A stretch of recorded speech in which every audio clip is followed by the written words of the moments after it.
The story starts where everything is a total mess. Broken swords and bodies are scattered all over the place while a blood-covered shovel hits the dirt. Someone says there's no way they're dying in a dump like this, and the hooded guy struggles to his feet. He leans on his shovel, telling himself he's not going to just roll over. Blood is dripping down his face, but he doesn't care. He stares right at the monster and says he's going to survive. The thing in front of him is a massive white dragon. It's huge, powerful, and looks ready to kill. Turns out things weren't always this bad.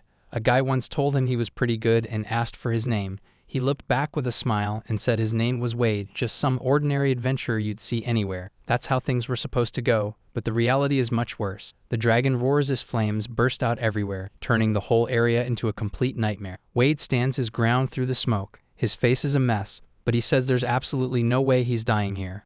The dragon watches as Wade gets knocked back and rolls across the dirt. The dragon turns into a girl and tells Wade he's her mate now. She smiles, saying he can never go back to the surface, which makes Wade think of a fox girl from his past. She once promised she'd save him so they could go outside together. Another friend from his memories shows up too, asking Wade if he'll stay with her, but the dragon girl cuts through his thoughts. She repeats that he can't leave and reminds him he belongs to her. Wade doesn't even look at her. He just says he's not staying and that he has to get out of this place. He thinks about his old crew and the times they spent around the campfire. He tells himself he's doing this for them, and even with blood all over his face, he's not backing down. He tells himself to stop being the dungeon master right now because he's absolutely making it back to the outside world no matter what. The area is a wreck. Flames and fallen friends are everywhere. Wade stands alone in the middle of the wreckage, leaning on his shovel. His face is covered in blood and his eyes look completely different now, like he's staring down at one of the people who didn't make it. Someone's lying in the dirt reaching out,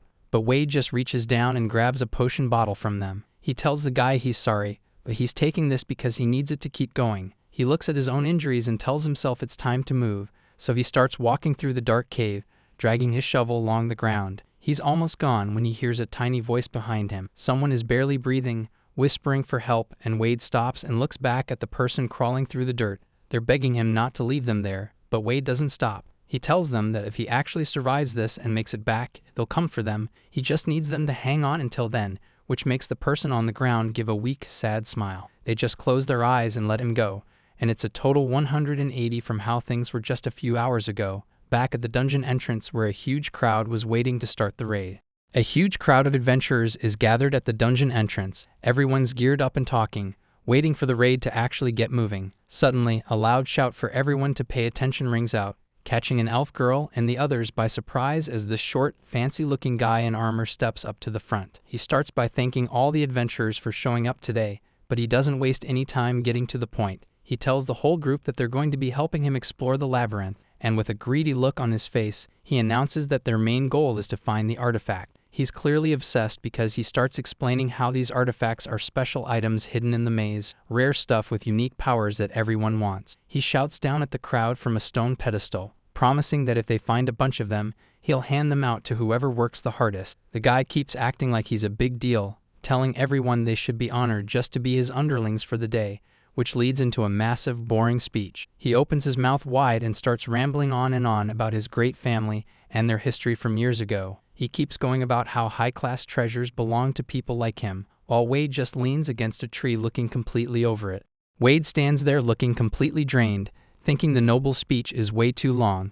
He's honestly worried he might die of boredom, while the voices of his old friends echo in his head, calling out for him to hurry up and join them. It's a quick flash of the past, but his focus snaps back to the present with a cold look in his eyes. He reminds himself that he's definitely going to get his revenge, and it doesn't even matter how much time it takes to make it happen. He's got a plan, and as he adjusts his mask, he thinks about how his only real goal in this place is to find a detection-type artifact. That's the only thing on his mind when the loud-mouthed noble finally shuts up and yells for everyone to move out, demanding they show him what kind of power they've got. The whole group starts heading into the cave entrance, their boots hitting the dirt as they leave the sunlight behind. Wade walks with them, shovel in hand, but he has no clue that this is the last time he'll be seeing the outside for a while. Right then, his long struggle begins, the start of many days where he won't be able to escape this maze. The adventurers light their torches and push deeper into the dark, rocky tunnels of the dungeon.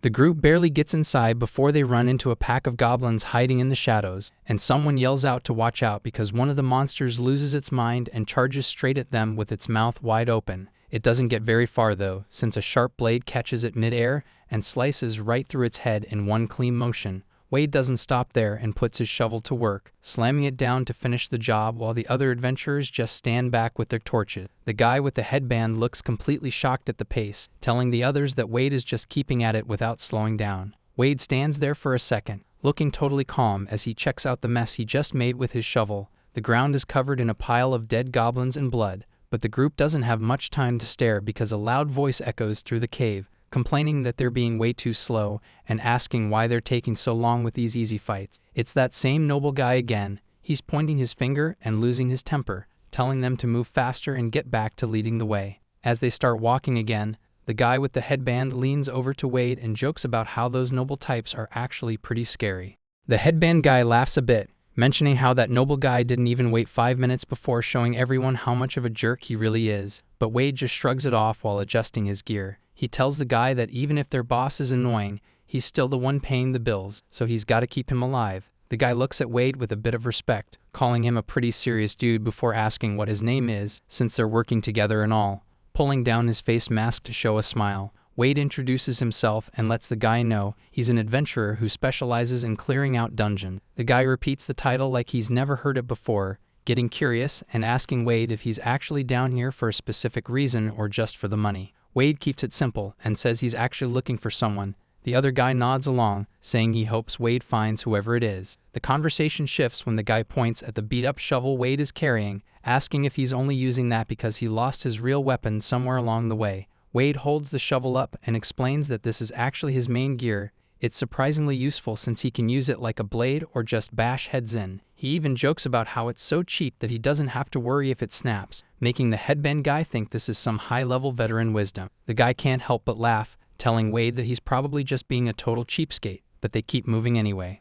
Wade gets a bit cocky and asks the headband guy if he wants a demo of his legendary throwing skills with the shovel, while they suddenly spot some strange, glowing dark crystals scattered across the cavern floor. Just as the group moves closer to the walls, Wade yells for everyone to stop exactly where they are because he recognizes the stones as blast rocks, a dangerous type of explosive that's apparently covering the entire area. So the noble guy just stares at the rocks with a confused look and asks what the big problem is. Wade breaks it down for him, explaining these minerals blow up if things get too hot and will easily kill anyone nearby. But since it's getting way too risky, Wade tells the noble guy he should probably just give up and go home now. He warns the guy that the monsters and traps on the lower floors are on a whole different level, meaning he can't guarantee anyone's safety anymore, making the noble guy completely lose his temper. He screams at Wade to stop messing around, accusing him of trying to scare them off just to steal all the treasure. He points his finger and shouts that he's not leaving without that artifact, demanding that the group keeps moving since he's the one paying their tabs. The noble guy smirks and holds up a special item, saying he's got a return scroll ready if things actually go south. So he tells the group he'll even let them use it to escape with him, claiming they really can't complain about the deal now. He shouts for everyone to get back to the mission, and Wade just sighs, saying he guessed he's got no choice. Then they find a lone treasure chest sitting right in the middle of a spotlight in the cave. The noble guy completely loses it, screaming about finding treasure and asking if that's the artifact they're after. So he starts laughing like a maniac while sprinting straight for the chest without even thinking twice. Wade sees him bolting and yells for him to stop because it's way too dangerous, but it's too late. The guy's heavy boot lands right on a loose floor tile, making a loud clicking sound as it sinks in. Suddenly, a massive, glowing magic circle appears out of nowhere, surrounding the entire group in light. Wade curses to himself as the room lights up, realizing they walked straight into a trap. The magic circle covers the whole room, glowing bright as it locks onto the group, and then Wade sees the light and realizes it's actually teleportation magic, which means they're getting warped directly into the heart of the dungeon, right underneath a massive dragon watching them. The adventurers completely lose it, screaming about the dragon while Wade tries to keep his cool. The dragon lets out a deafening roar that shakes the whole cave, making the noble guy freak out. He starts whimpering on the ground like a coward, but then his return scroll starts to glow, so the others realize the selfish guy is actually using the scroll to escape by himself, leaving Wade standing there holding his shovel, calling the guy absolute trash for ditching the group. Moving on, the dragon opens its mouth wide and starts charging up a massive ball of energy. Wade looks at the glowing blast and knows they're in serious trouble if they don't move.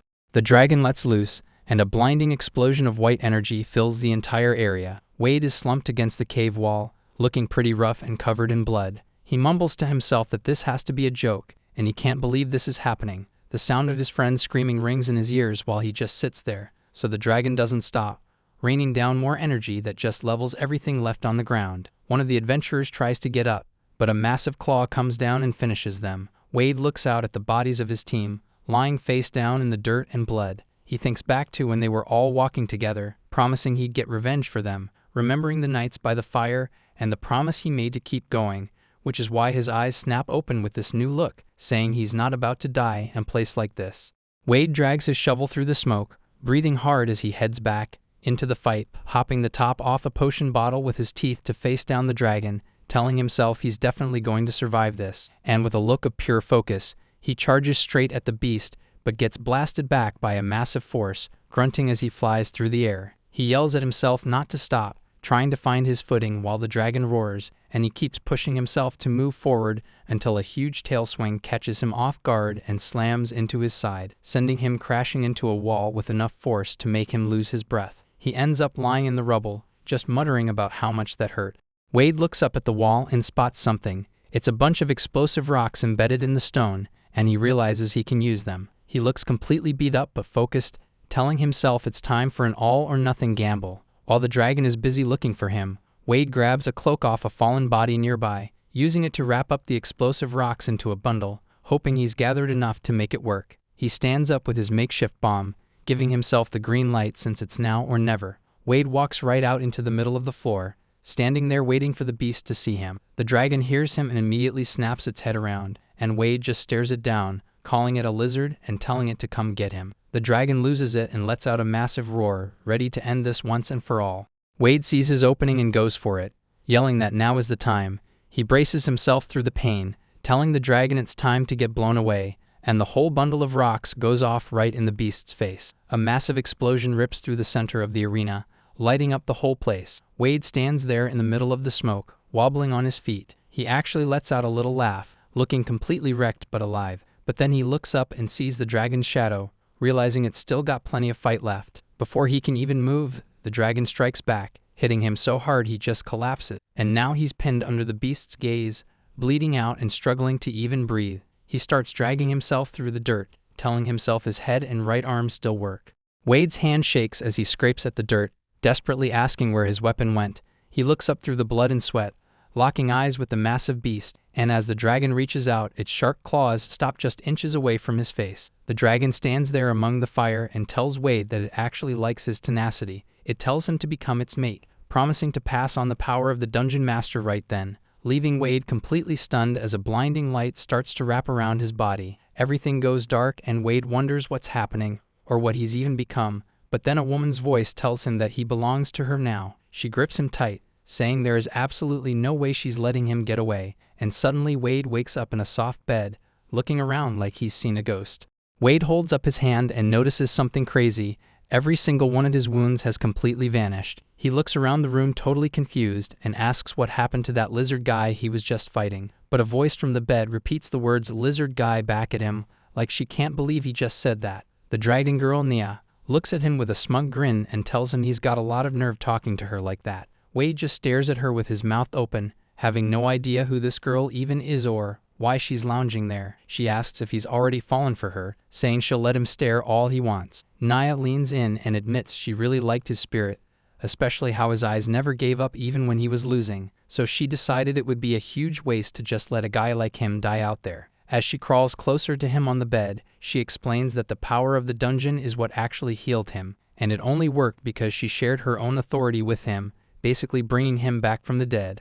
Nia looks at him with a wild grin and calls him human, casually dropping the news that she's decided to make him her mate, and to celebrate, she shows off a massive pile of loot, telling him everything she's collected now belongs to him. The room is literally overflowing with gold coins, jewels, and fancy chests just sitting there for the taking. She starts picking out specific items, like a magic sword that can stretch its blade out as long as he needs it to, and a shield that can bounce magic right back, along with a bracelet meant to give his physical strength a huge boost. But then she holds up a small, round artifact and explains that this one is special because it points the way to whatever someone is looking for. As Wade looks on with a serious face, she mentions it's super useful for tracking down any prey he might be after. And the second Wade hears it's a detection-type item, he completely loses his cool and starts freaking out. He starts laughing under his breath with a wild look in his eyes, thinking that with a tool like this, he can finally make things happen. Without wasting a second, he starts grabbing his gear and pulling his boots back on, making Naya ask where he's going in such a rush. Wade looks ready to go and says he's heading back to the surface, planning to use the new item to find that person, but Naya just looks at him and says that's not happening. She tells him straight up that he can't leave the dungeon. Wade stops and asks her why, looking back at her while she just sits there comfortably. She explains that the only reason he's even breathing right now is because his soul is sealed inside the dungeon core, making him the new master. She points out the crystal and says if he tries to go back to the surface, the magic kickback will kill him instantly, though she adds that if he really wants to get out of there, he's going to need to find someone to take over for him. Wade completely loses it and yells at her to stop messing around, saying there's no way he's believing any of that garbage. Nia just shrugs it off and says it's the truth, telling him he's stuck living here with her whether he likes it or not. He's not having it though, saying he can't just stay in a hole like this because he's got things he needs to take care of. He grabs his shovel and stands in front of the cave wall, looking for a way out. Wade finally spots a bright opening in the cave wall that looks like an exit. He gets a huge look of relief on his face, saying he finally made it out of there. But as soon as he steps forward, blood starts pouring out of his eyes and ears. Nia just watches him collapse, saying she told him so and that he's already ruining his newly healed body. She stands over him while he's out cold, telling him he better be grateful she's even bothering to come pick him up. Nia looks down at him with a little smirk, just thinking about how love really makes people do stupid, weak things. Wade eventually wakes up feeling like garbage, cursing under his breath about how much he hates this whole master situation. As Nia drags him back into the dark, he yells out that there's no way he's staying, and he's definitely quitting. He thinks back to the fight with the giant dragon where he was basically seconds away from dying, realizing that the only reason he's still breathing is because he took on the role of the dungeon master. Wade looks at his new detection artifact, a huge step toward finally hunting down the person who killed his friends and making things right, or at least that's what he was hoping for before things went south. Since Naya won't let him leave through the main way, he decides he's just going to dig his own path out of the cave. He puts in the work and finally finishes a tunnel, thinking this might actually be his ticket to freedom.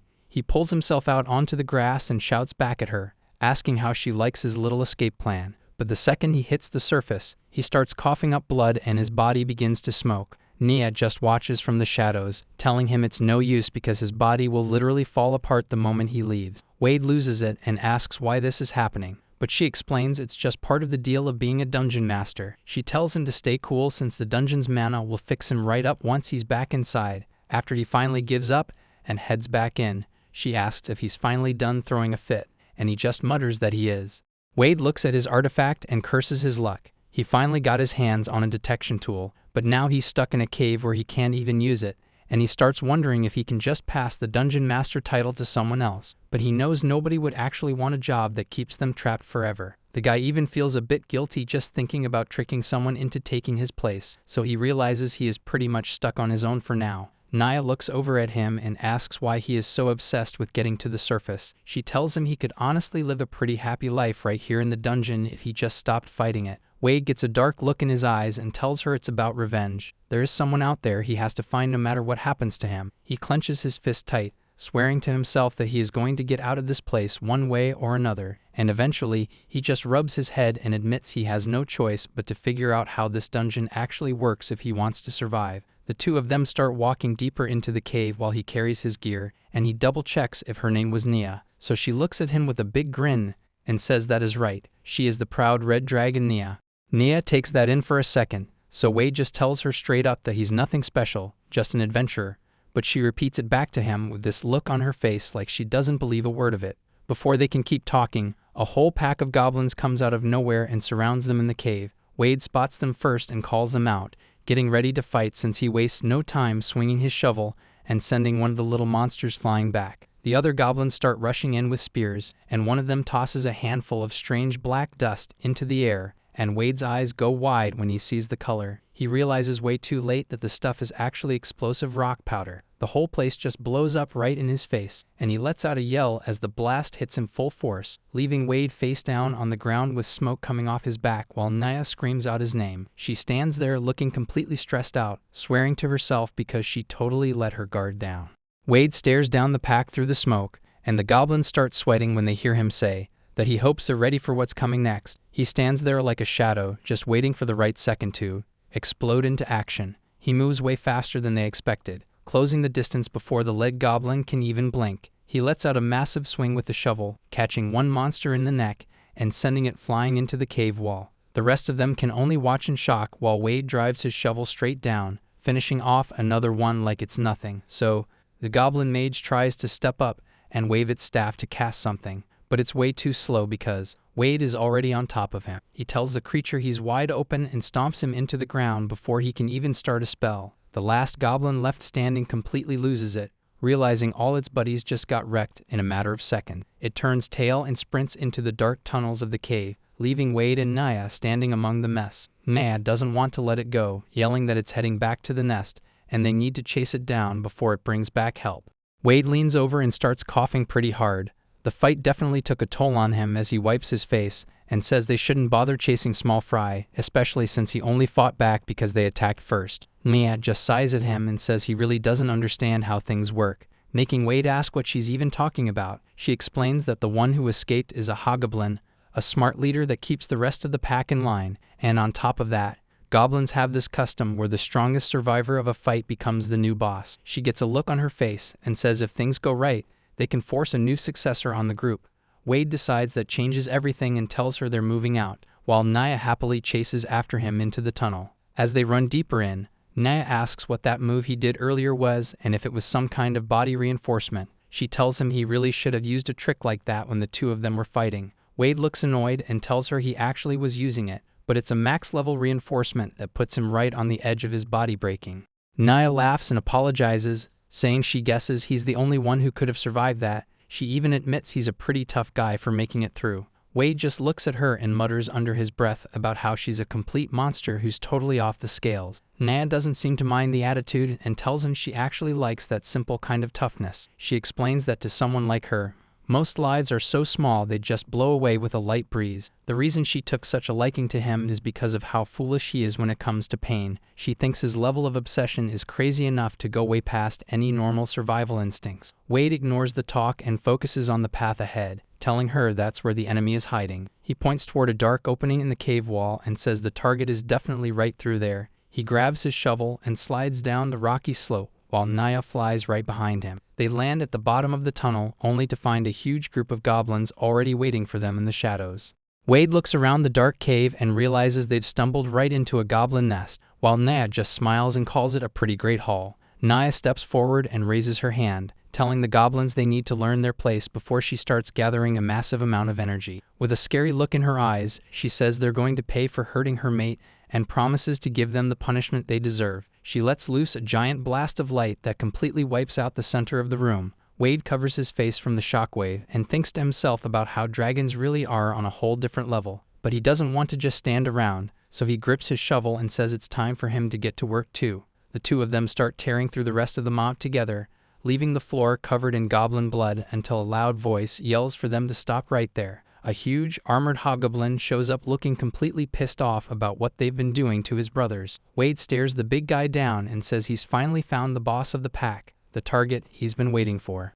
Nia is still fuming, yelling at the remaining monsters that she'll never forgive them and is going to kill them all. She turns to Wade and tells him to bring it on, acting like an invincible dragon while calling him the successor to the dungeon. But then she suddenly stops and tells him she isn't actually going to fight this one because it's his turn to show off, which totally catches Wade off guard, making him yell out and ask why she's just quitting on him now. Naya just gives him this look and says she really wants to see him look brave and cool while he fights. She promises to keep the smaller mobs away so they don't interfere, telling him she's expecting a big performance. Wade realizes he doesn't have a choice and just goes with it, though he mutters to himself that he doesn't even remember becoming her mate. The massive hobgoblin steps up and introduces himself as Wiga, so Wade looks him right in the face and says his name is Wade before the two of them charge and clash, their weapons hitting so hard they send sparks flying everywhere. Wade feels the impact and realizes this guy has some crazy strength and is clearly using physical reinforcement magic to beef himself up.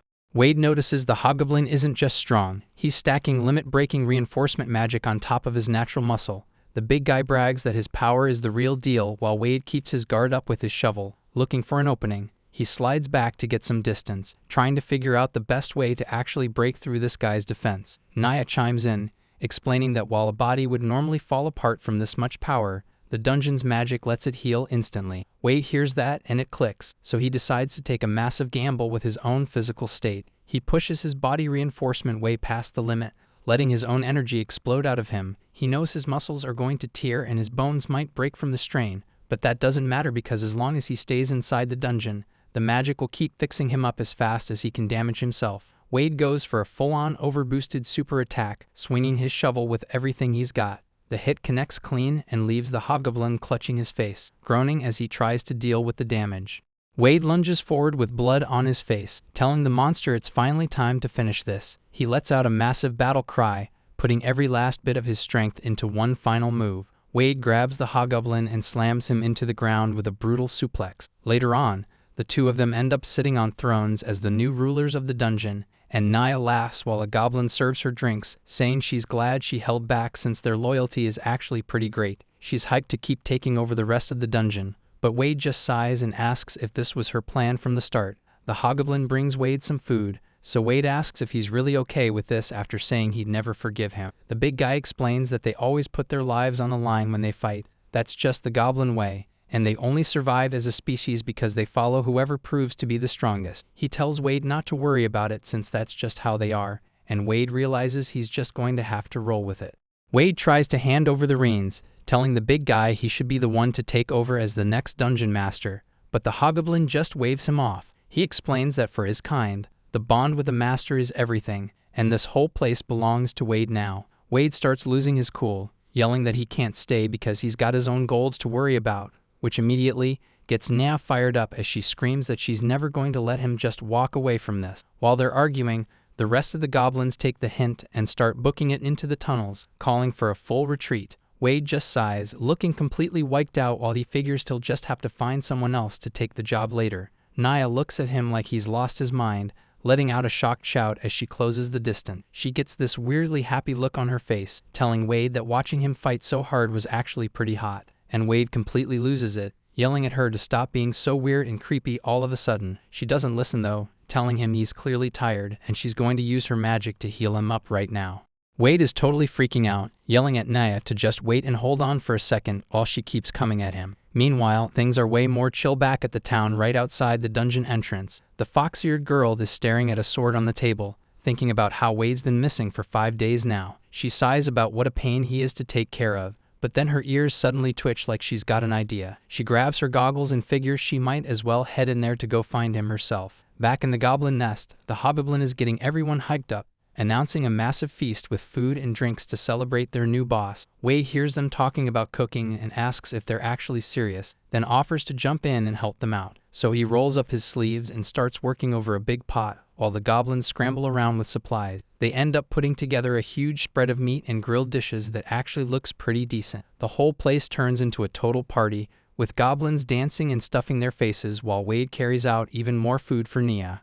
Nia is absolutely loving the meal Wade put together, shouting about how good it is with a huge smile on her face. She tells him he's a surprisingly amazing cook, but Wade just leans against the table and says he only did the bare minimum. Wade tries a piece for himself and admits it's actually really good, then asks what kind of meat they're even eating, and Nia holds up a massive, creepy-looking insect on a stick and happily lets him know it's a rock centipede. Nia calls him out for being wasteful, but Wade is already slumped over the table, muttering about how he can't handle eating gross stuff. She just laughs it off and tells him he's actually kind of cute for being so picky, which leaves Wade staring at her in total silence. Nia mentions they should go explore the dungeon as soon as they're done eating, so Wade asks if she's planning to find a successor. He takes a drink and explains that the only way he can ever leave this dungeon is if he stops being the master, meaning he needs to find someone else to take the job. So he asks Nia if she knows any monsters who might fit the bill. Nia suddenly starts groaning and looking pretty rough, and Wade looks over to ask what's wrong with her.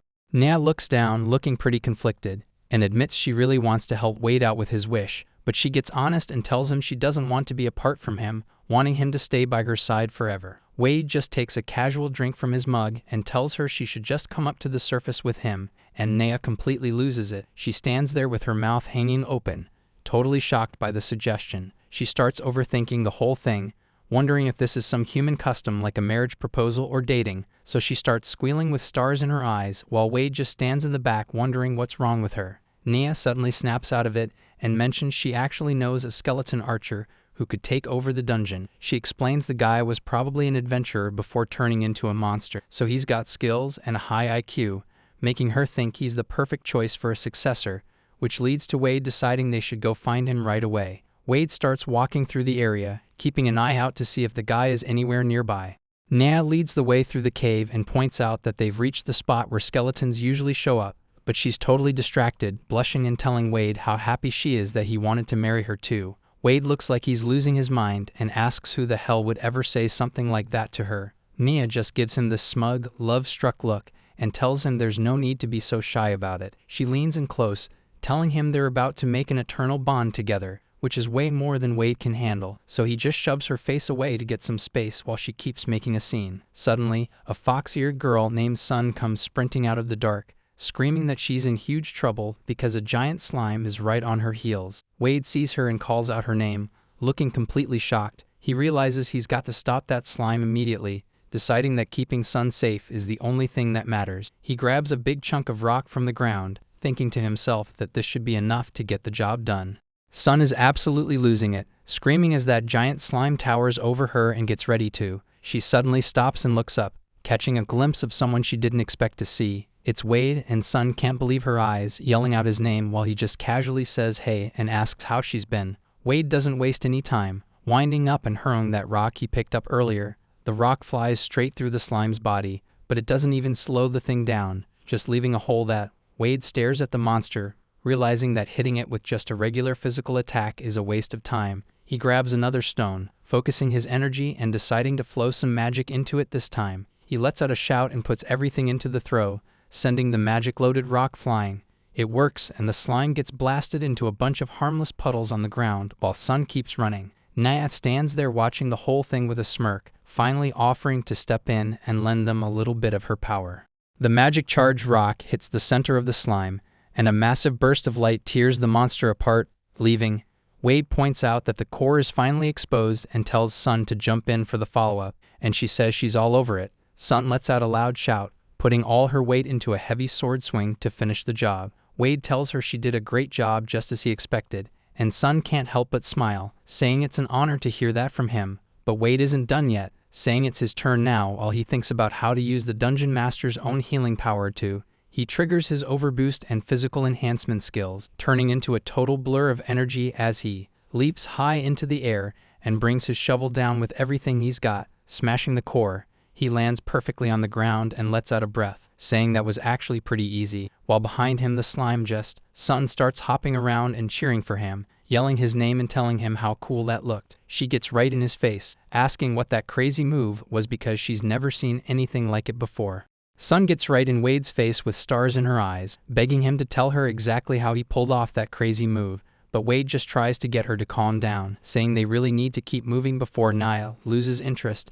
and suddenly a massive geyser of slime liquid erupts right behind him, catching the whole group off guard as Sun yells out that she's been caught, and Wade curses under his breath, realizing another slime was hiding there. Just then, an arrow flies out of nowhere and shatters the core, making the entire monster melt away into nothing. Wade hits the ground hard and asks what just happened, while Sun and Naya tumble down right next to him. A mysterious figure in a tattered hood and cloak stands nearby, casually holding a bow after saving them. Wade looks over and asks if this is the rumored skeleton everyone mentions, and Naya confirms that's exactly what it is. Naya notices the skeleton is holding out its hand and says it's demanding something, while Sun wonders if it wants a reward. Wade sighs, realizing the help wasn't free, so he asks if gold coins are okay while the skeleton gives him an okay sign. Wade looks back and gives a quick thanks for the save. The skeleton just raises a hand and starts walking away like it's nothing, but Wade quickly yells out for him to wait up, telling the skeleton that he actually has a favor to ask him. Wade looks him in the eye and asks if he's got any interest in being the dungeon master, explaining that he's been looking for someone to take over and wants to give the spot to him. However, the skeleton just keeps on walking, leaving Wade feeling completely ignored and rejected. Sun runs over right then, saying they should forget that guy and that she's just glad Wade is safe. She starts crying and says she was so worried when he didn't come back from the dungeon, so Wade asks if she got lost while trying to find him, and she admits it's pretty embarrassing. Sun is all hyped up, telling Wade they should hurry up and leave the dungeon, but Wade just shrugs and tells her that's actually not going to happen, Sun just stares at him, completely caught off guard by what he just said, and she lets out a huge, long scream once the news finally sinks in. Wade points over at Nia, explaining that he's basically stuck here with this sexy dragon lady now, making Sun point her finger right back at him, shouting about how he somehow ended up becoming the master of the whole place. Sun completely loses it, grabbing her head and yelling about how she can't believe any of this is actually happening. So Wade explains that while it sucks, it's the truth. He's stuck here and can't go back to the surface world anymore. Nia sits nearby on a crate, nodding along to the conversation like she's totally satisfied with the situation, while Sun gets quiet for a second, really trying to process everything Wade just told her. Sun suddenly gets her energy back and pumps her fist, telling Wade that she's going to help him find a successor to take over. Wade asks if she's actually serious since it's going to be a ton of work, but Sun just tells him she already knows what she's getting into. She starts thinking back to when she was a total rookie, failing at everything until a senior adventurer stepped in to help her. It was a few years ago when her old party kicked her out. The leader just called her useless and told her she was fired right on the spot. Even though she spent all her time training and trying to get stronger, she felt like she was going nowhere. But that's exactly when some guy watching from the shadows told her that her footwork was weak and she'd never cut anything with that kind of form. Sun turned around, totally caught off guard, and asked the stranger who he even was. The guy introduced himself as Wade. He told her he was basically just a busybody who couldn't stand watching a rookie struggle like that. Wade told her she was completely wasting her natural talent and offered to personally train her if she wanted the help. From that day on, Wade taught her everything from the ground up, and Sun knows she's only the adventurer she is today because of him. Back then, she asked him why he was being so nice to her, and Wade just shrugged it off, saying he's just a guy who likes to get involved. Wade leans over the bar and tells Sun that people who fail because they're too weak should just stay out of the game.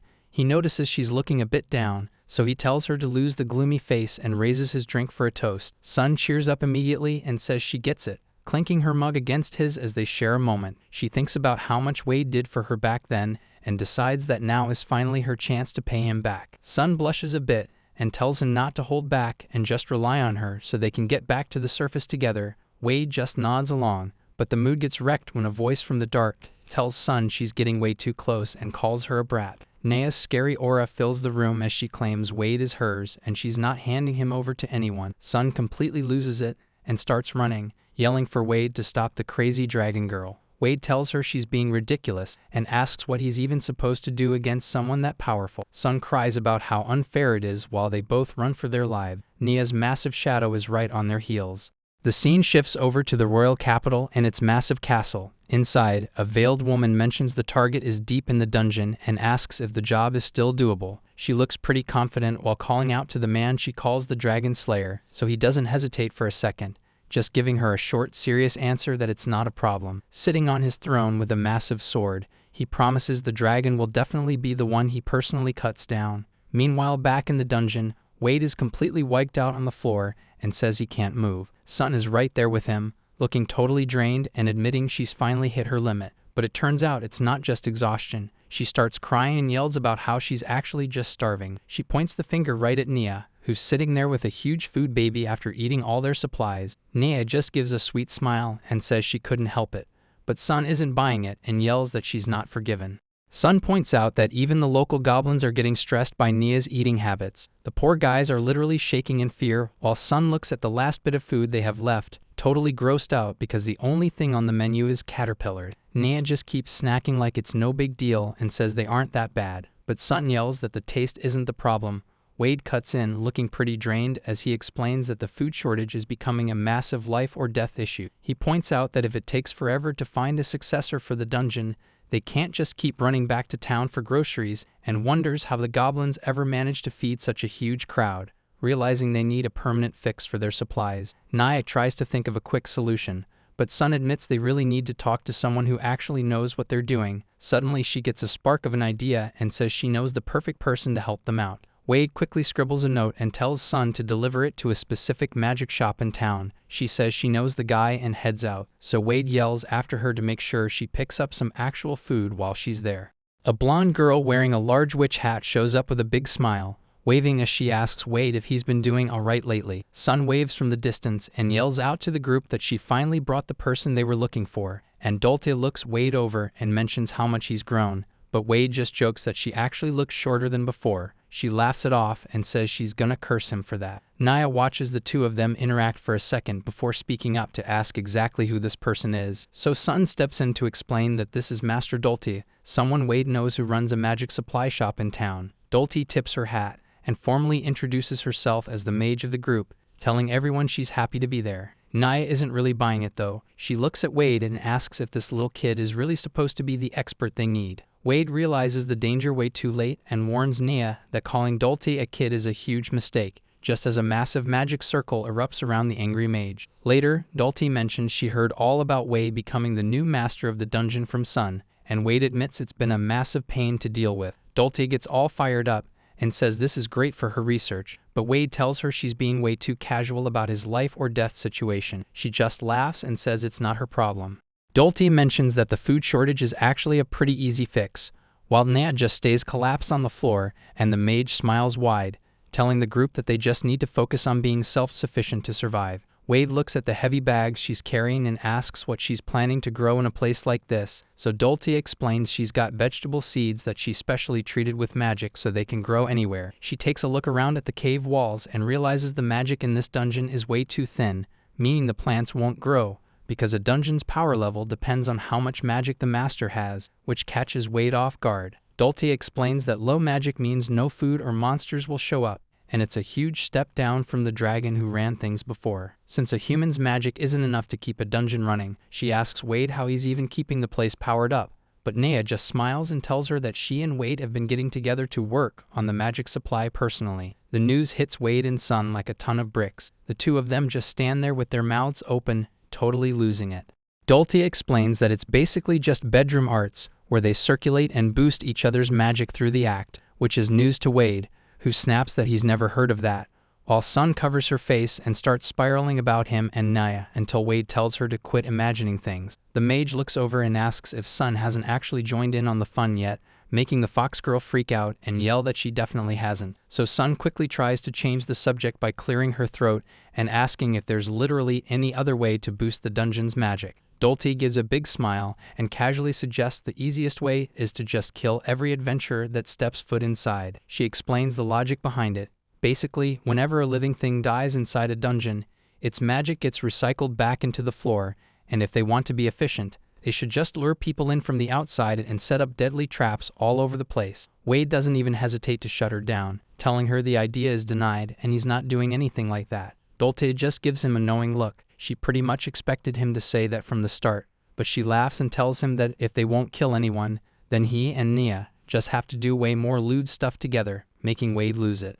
Dolty starts digging through her bag and tells everyone she actually has a backup plan ready to go, since she made sure to come prepared for this kind of situation. She pulls out some glowing plants and explains that these flowers release magic power, so planting a whole bunch of them will really boost the effect. Next, the mage steps onto a huge magic circle and says she just needs to mess with the flow of the ley lines underneath the ground to direct the energy exactly where she wants it. She starts routing the power from one point to another, making sure everything eventually flows right back into the dungeon. Dolty finishes up with a huge smile and cheers that the whole magic shortage problem is officially solved. Nia can feel the shift immediately and gets excited. She says she can feel her empty magic reserves filling back up already. Sun just looks a bit confused and admits she can't actually feel any difference in the magic, which Wade totally agrees with.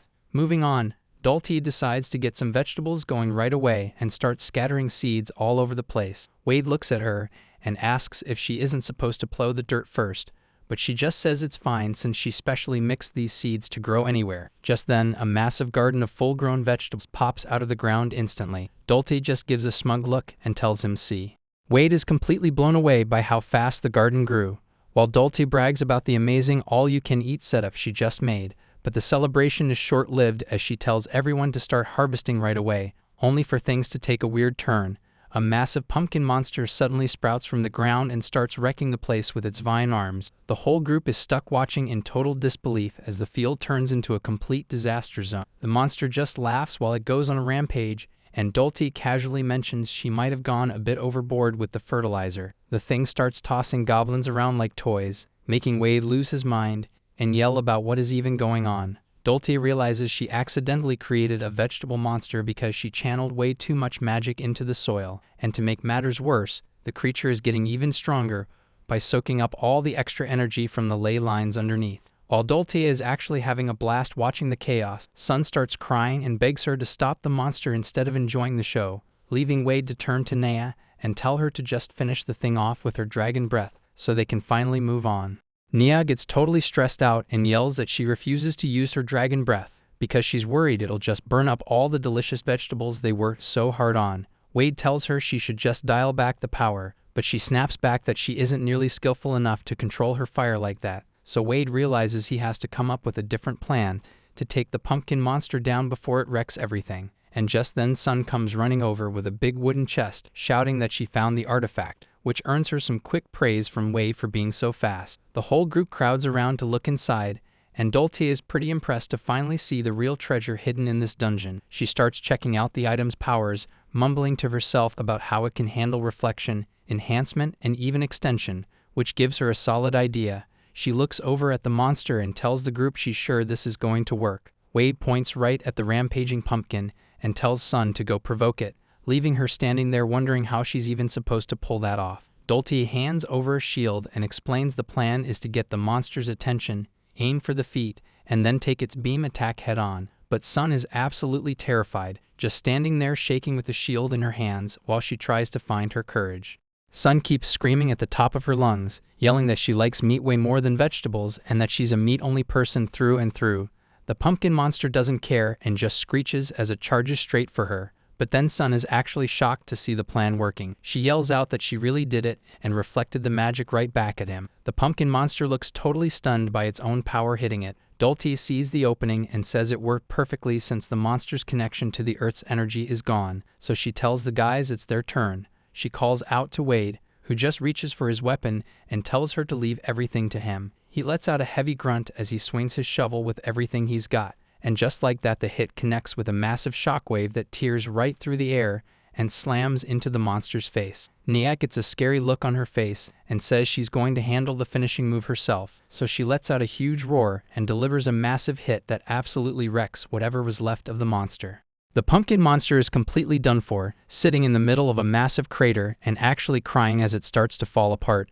Meanwhile, the goblins are having the time of their lives in the field, with the hobgoblin leading the harvest while everyone grabs fresh cabbages. Sun is looking more relaxed than ever, blushing while she eats and saying how happy she is. She notices the vegetable monster has finally chilled out, and Wade figures the thing probably learned its lesson after that beating. Doltia is already onto the drinks, laughing about how dungeon veggies are the perfect snack for booze. The Wade thinks she should probably be a bit more serious. He sits down and asks if she'd ever want to take over the dungeon, but she admits that while it sounds like a cool offer, she just can't do it. She explains that she's got her own shop to manage and a bunch of customers waiting back home, so Wade just gives a little smile and says he understands her choice. Doltia perks up and says since they're buddies she'll still help out, but then she drops the catch. Her fee is gonna be that artifact. She just gives him this cheeky look, while Wade calls her out for trying to rip him off. Doltia calls out to Wade to get his attention, and he just looks back and asks her what's up. She leans in with this huge blush on her face, asking him if he wants to try out some special bedroom arts with her. Wade immediately backs off, telling her she's way too drunk and needs to chill. But meanwhile, Naya is standing right there, just staring at them with the most annoyed look ever. Naya suddenly snatches the wine bottle right out of Doltia's hands and starts chugging the entire thing. She stands there looking completely terrifying, and Wade can only manage to say her name while he shakes. Naya starts screaming at the top of her lungs that Wade belongs to her, so Doltia quickly covers Sun's eyes, telling the kid that she definitely shouldn't be seeing any of this. The sound of Naya's voice just carries across the whole area, but in a different spot, a mysterious person stands over a pile of defeated monsters, calling the whole thing boring and wondering if low rankers are really this weak. The Dragon Slayer stands over the body of a massive white dragon, thinking to himself that dungeon dragons really are the best. 3 days pass after that hunt, and the man is already back at it. He stands on a balcony and shouts to a crowd of adventurers that he's going to hunt the dungeon dragon, telling them to follow him if they want money and fame. Back at the tavern, Sun is absolutely terrified, shaking and drooling while she tries to hold on to her drink.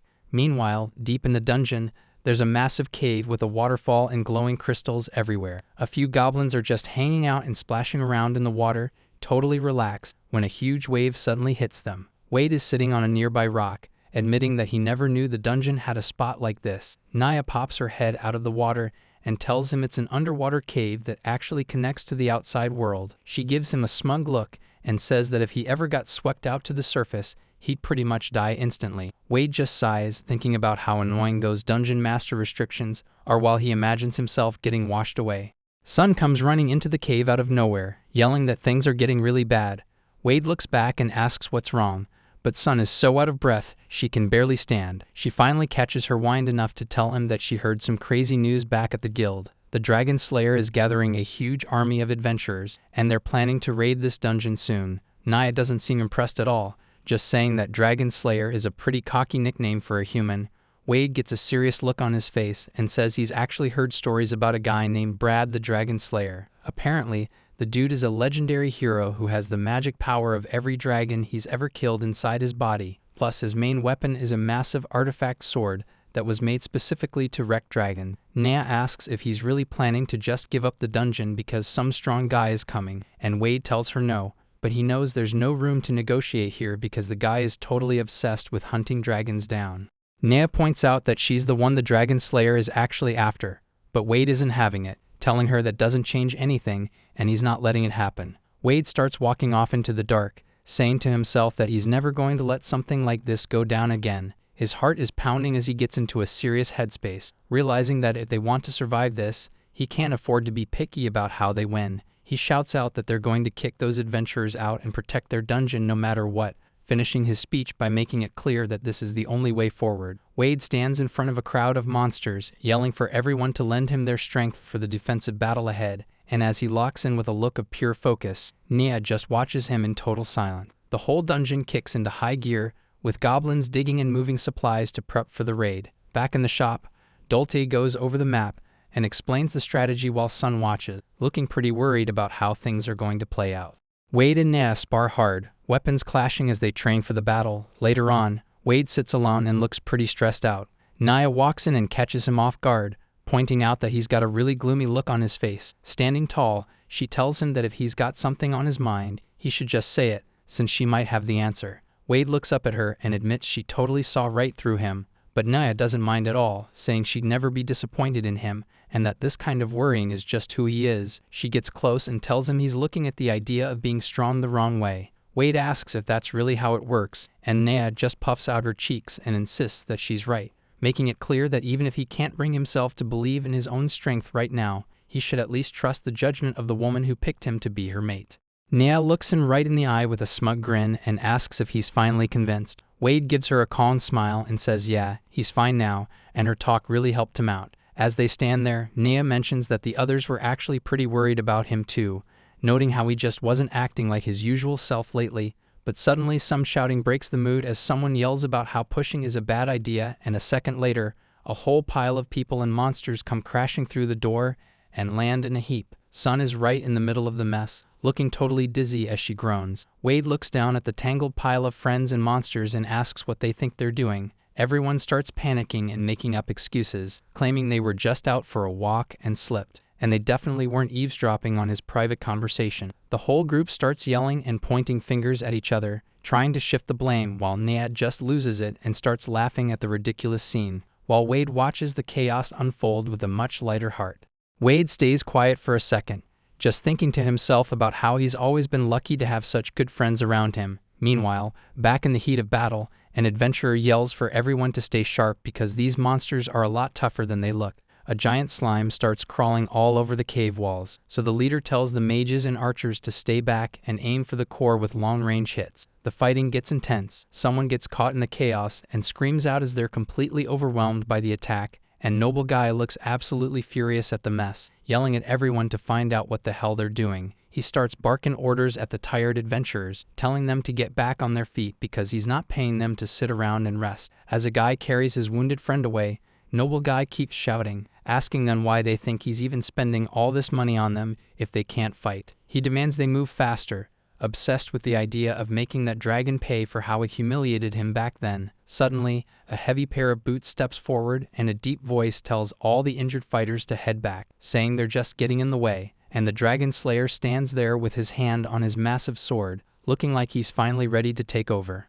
The Dragon Slayer notes the goblins are just hitting and running while using traps to slow them down, It's clear they're just trying to force the group out of the dungeon. He calls the dragon a coward for avoiding a real fight, so he tells the group that only the ones who aren't afraid of the beast should follow him as he heads deeper. But Noble Guy loses it, pointing a finger and shouting that he's the one in charge of this unit and shouldn't be ignored. The Dragon Slayer just gives him a cold look, but before the argument can even start, a massive crashing sound rings out as the tunnel ceiling caves in. Adventurers scramble in the dust, shouting for everyone to help lift the rocks and pull out the people buried underneath.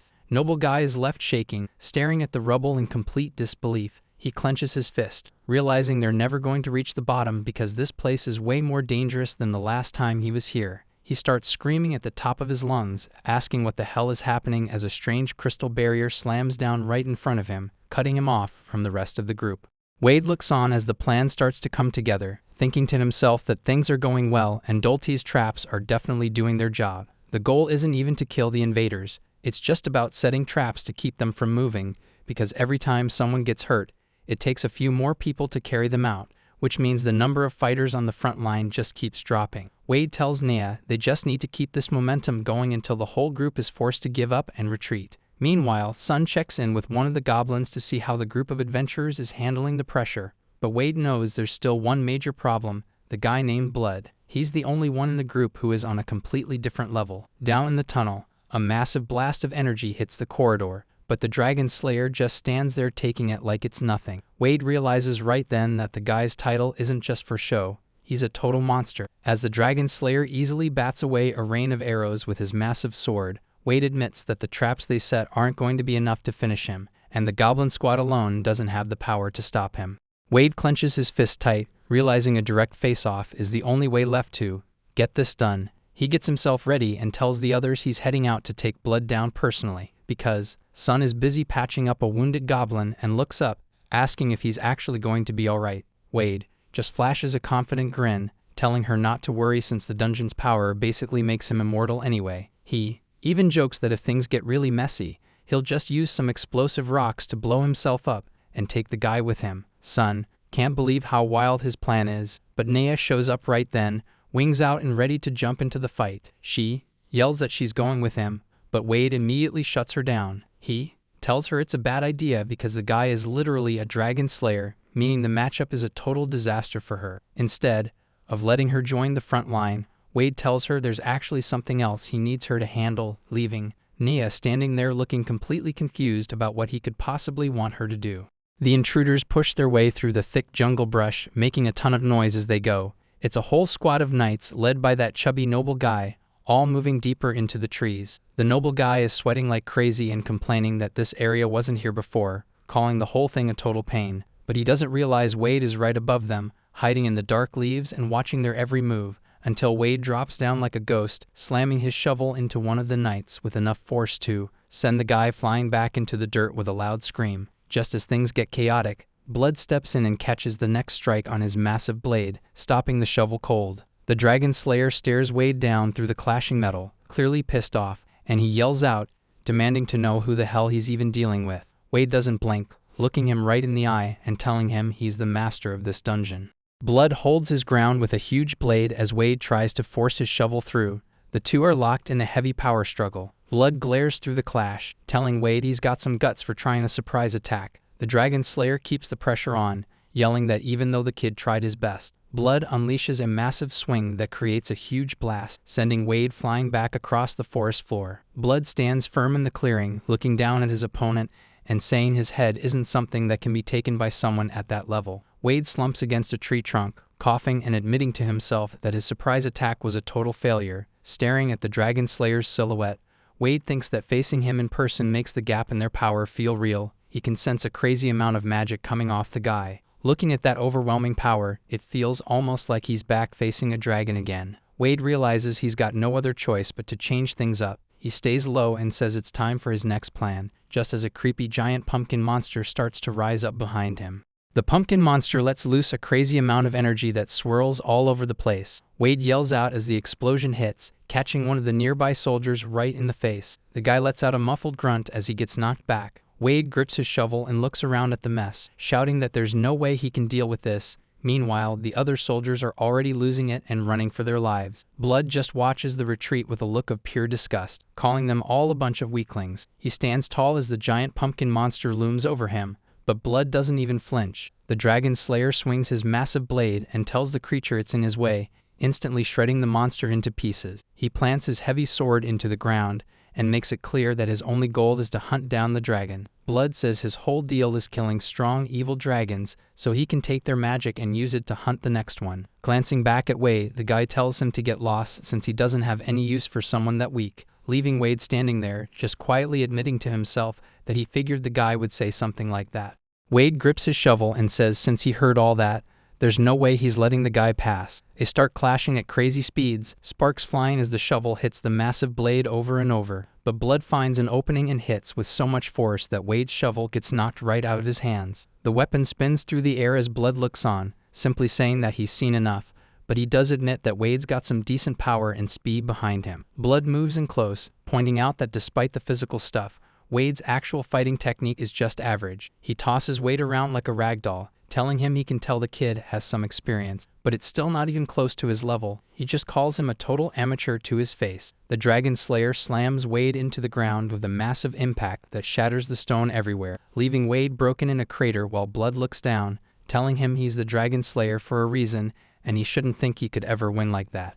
Wade stays down in the dirt, steam rising from his body as he groans about how much this sucks. Blood stands over him, looking totally unimpressed while he asks why Wade would even try to protect a dragon. He starts talking about how dragons are just mindless beasts that use their power whenever they feel like it. Blood asks how many people have been slaughtered just because a dragon was bored, saying an adventurer like Wade should know better. Wade looks up through the blood and sweat, thinking back to the first time he met Nea and admitting it was pretty terrifying. But he can't forget that she's the reason he's still alive, especially since they've bonded so much lately. He thinks about her face and all the times they spent eating together, realizing he just can't see her as a monster anymore. Blood doesn't want to hear it though, and he just kicks Wade right in the gut as he tries to get up. The kick sends Wade flying through the trees, and he just crashes hard into the dirt. Wade lies there in the leaves, barely able to move, as he asks himself one more time why he's going this far for her. Wade looks up, blood and steam rolling off him, and says of course he's protecting her. He tells Blood it's because he's her mate, and Blood just stands there looking down at him, sounding totally bored as he says he gets it now. He lifts that massive sword over his head and tells Wade he can just die for his love then, but right as he's about to swing, someone in the shadows calls out that it's time. An arrow suddenly rips through the air and goes straight through Blood's arm. Blood completely loses it, unable to believe that a simple arrow just punched through his magic defense like that. The skeleton archer stays low in the bushes, keeping their bow ready and watching the chaos unfold. The archer admits that hiring them was definitely the right move for a situation like this, even though they joke about how charging 1 gold coin per shot is a total rip-off for the client. Blood yells in shock as Wade suddenly reaches out and grabs the giant sword with his bare hands. Wade keeps his grip on the blade, saying his goal from the start was this sword since it's an artifact meant for killing dragons. He realizes that since it's built for that, it's the perfect tool for what he's about to do. Blood just stands there watching as Wade refuses to let go of the sharp edge. Blood yells that even for someone with dragon mana, this is going to hurt like crazy, but he stops and looks at Wade, suddenly realizing there's something weird about this guy. He figures out that Wade is actually taking the dragon power inside of him and turning it back against him. Wade groans from the strain as the energy starts sparking and pushing back against the dragon slayer. Blood completely loses his cool and screams at Wade to stop looking down on him like that. He yells that he's the dragon slayer and failure isn't something he's ever going to accept, but Wade just shouts that this is good and tells his power to activate right now. Wade and Blood are standing right in the center of a magic circle when a huge pillar of light shoots up, and Blood realizes it's transfer magic. Looking completely shocked that things turned out this way, Wade slams into him and sends him flying, yelling that he's the one who is going to win this fight, while Nia jumps in with a wild look on her face, shouting her own name as she joins the attack. She comes dropping down from above and lands a brutal kick right on Blood's face. The hit is so hard that Blood just falls through the air and crashes straight into a deep hole in the floor. He lies there at the bottom of the pit, barely able to move as he whispers about how crazy this all is, and looking up at the dragon flying high above him, he says the whole sight is actually beautiful. Moving on, the chubby noble guy is crawling through the dirt, complaining about how he's failed twice now, but he looks back with an angry face and says he's going to bring the royal knights next time to get his revenge. Wade feels a heavy hand land right on his shoulder, and he looks back looking pretty surprised by the sudden contact. It's Sun, and she gives a huge smile and a thumbs up while telling the noble guy he isn't going anywhere. She's got a whole army of monsters backing her up, leaving the noble guy sweating and totally terrified. A loud scream rings out through the air as the noble guy finally gets what's coming to him. Later on, Naya holds up a drink and cheers, yelling that they won and it's time for a victory toast. The whole place turns into a massive party with goblins dancing around a bonfire, and even the pumpkin monster joins in to help carry all the food around. Naya notices Wade isn't really getting into the spirit of things and asks why he still looks so serious when they just won. Wade takes a slow drink from his mug and tells her he's just thinking about what this victory actually means for the future. He points out that the guy they beat was a famous hero, and taking him down is probably going to put a huge target on this dungeon. Naya just brushes it off and tells him not to worry, saying he can handle whatever happens next because he's her master.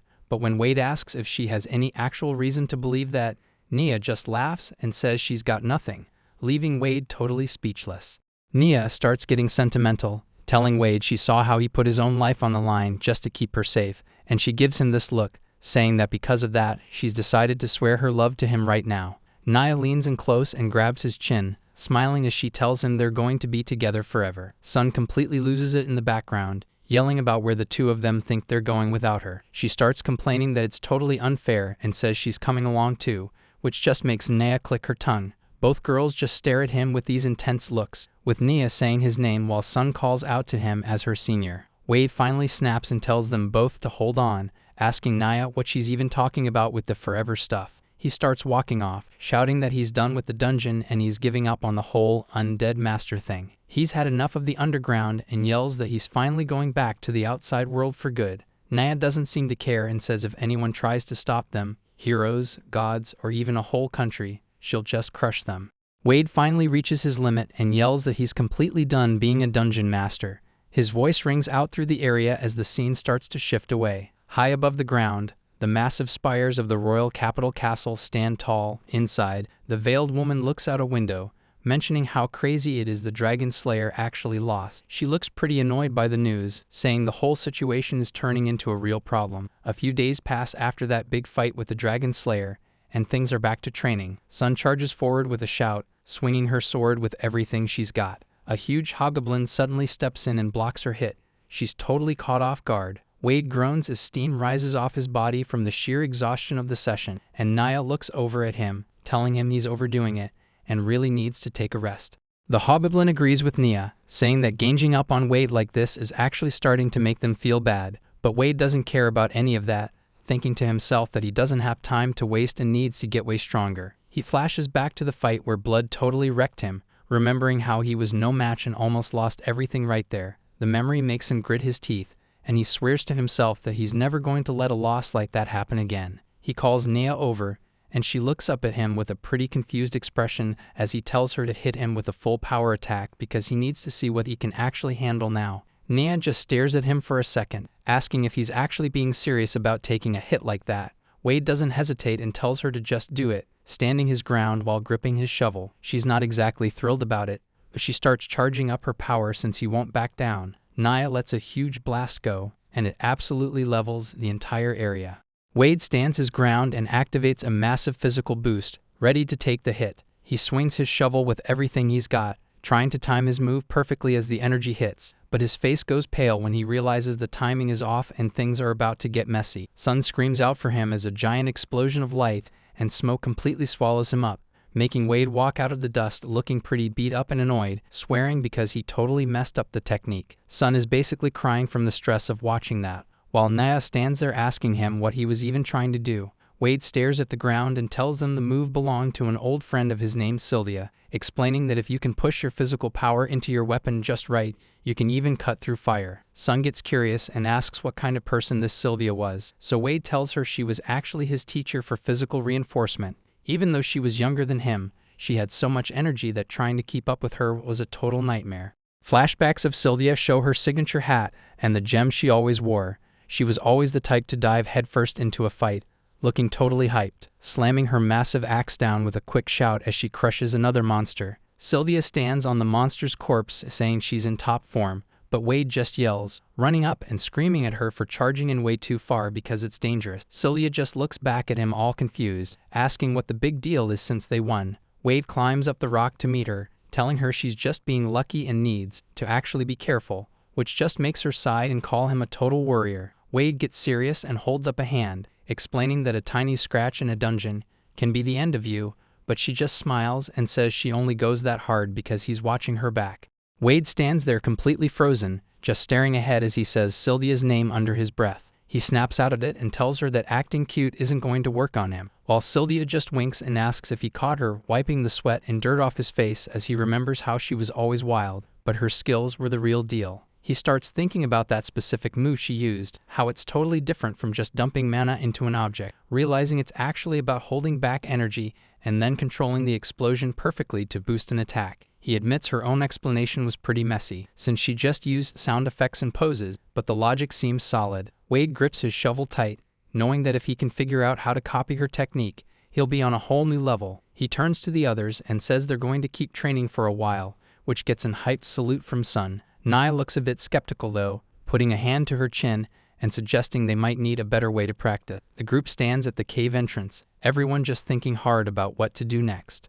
Dulce shows up with a big smile, asking how the golem is holding up and saying she just wanted to check in, watching Wade go head-to-head with the machine while she casually comments on how hard he's working. Nia is just sitting nearby on some rubble, looking a little bored while she watches the guys train. Dulce pulls out a bottle and asks Nia if she wants to grab a drink, and Nia thinks that's a pretty nice gesture, so the two of them just sit back and relax on the rocks while the training keeps getting more intense. Nia mentions that the training golem is actually super useful because you can change how strong it is, and Dulce's happy to hear it, explaining that she actually modeled the golem's combat skills after actual records from different night orders. She goes on to say that the thing's physical toughness changes based on how much mana it sucks in from the air, just as the golem throws a massive, heavy punch that looks like it could seriously wreck someone. Dulce asks if the power is set to max right now, and Nia confirms it, saying it was Wade's idea to push himself that far.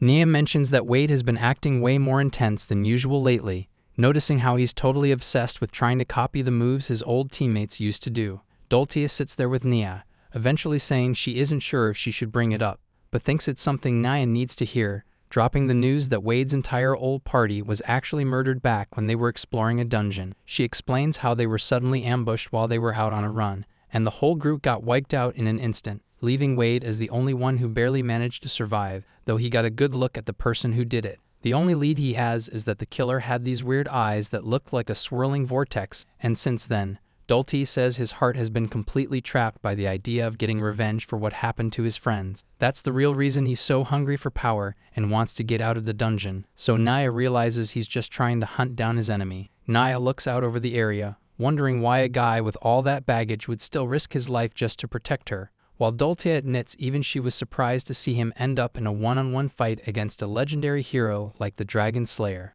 Dulce mentions she's actually relieved to see him, noticing how Wade hasn't changed at all when it comes to how much he cares about his friends. She says he's just a good guy at heart, and that's exactly why she can't leave him alone, finding that side of him pretty cute. Suddenly, Wade gets absolutely wrecked, taking a huge hit that sends him flying right through a stone wall. Sun rushes over and asks if he's okay, telling him he needs to take this one step at a time, but Wade just says he's fine, getting back on his feet and saying that doing things halfway just isn't going to cut it anymore. He looks completely determined even though he's covered in blood, saying he has to break past his limits right now. Wade charges straight back at the golem, swinging his shovel with every bit of strength he has left, but the golem is too much and drops him again, immediately slamming its massive fist down to finish him off. Watching the fight, Dulce admits that the truth is Wade really isn't even that strong, pointing out that his talent is totally average and he doesn't have any special moves or skills to help him win. The narrator points out that a real powerhouse would never be in this spot, and while Wade is a solid adventurer, he's just hitting a wall because he definitely has the heart for the fight, but heart alone isn't going to be enough to get him through this. Nia watches him closely, saying this is where Wade really shows what he's made of, his tough spirit, and the fact that he just won't quit. Since he doesn't have any natural talent, he has to struggle and fight for every single inch he gains, crawling on the ground if he has to, but always finding a way to stand back up no matter how many times he gets dropped. His soul just won't break, and you can see that fire in his eyes as he prepares to go again. That's the reason he stands out so much, slamming his shovel down with a massive burst of energy that leaves him standing there among the smashed rocks, catching his breath while the dust settles. Sun runs over all excited, asking if that was the big move he's been practicing, but Wade tells her he's not quite there yet since his magic didn't fully flow into it, though he's got a huge smile on his face despite the blood, saying he finally knows what it's supposed to feel like. Everything turns into a total party as the hobgoblin and all the other monsters start cheering for Wade and Sun. Nea looks over at Dultea, acting all smug as she asks what she thought of that. Dultea has to admit she was wrong to doubt them, saying they've clearly leveled up a ton since being in the dungeon. She explains that she's really just worried about Wade getting hurt, but honestly she's not against him getting his payback. Dultea just hopes they can pick a successor for this place soon so things can settle down. But right as she's watching the group celebrate, a massive beam of magical light suddenly rips through the ceiling of the hall. A giant screen pops out of nowhere, showing a woman with glasses named Remy, who starts testing the audio and asks if everyone can hear her. Wade, Sun, and the rest of the monsters just freeze, staring up at the sky trying to figure out what's happening, while Remy checks with her little fairy assistant to make sure the video feed is working. The fairy gives her the thumbs up, telling Lady Remy that the image is perfect. Remy claps her hands together with a sharp sound, deciding it's time to get down to business and start the negotiations. Everyone in the dungeon is dead silent as she addresses the whole group, giving them a polite greeting like she's just there for a friendly chat. Remy gets right to the point, showing off a sharp smile as she says they only have one simple demand for the group.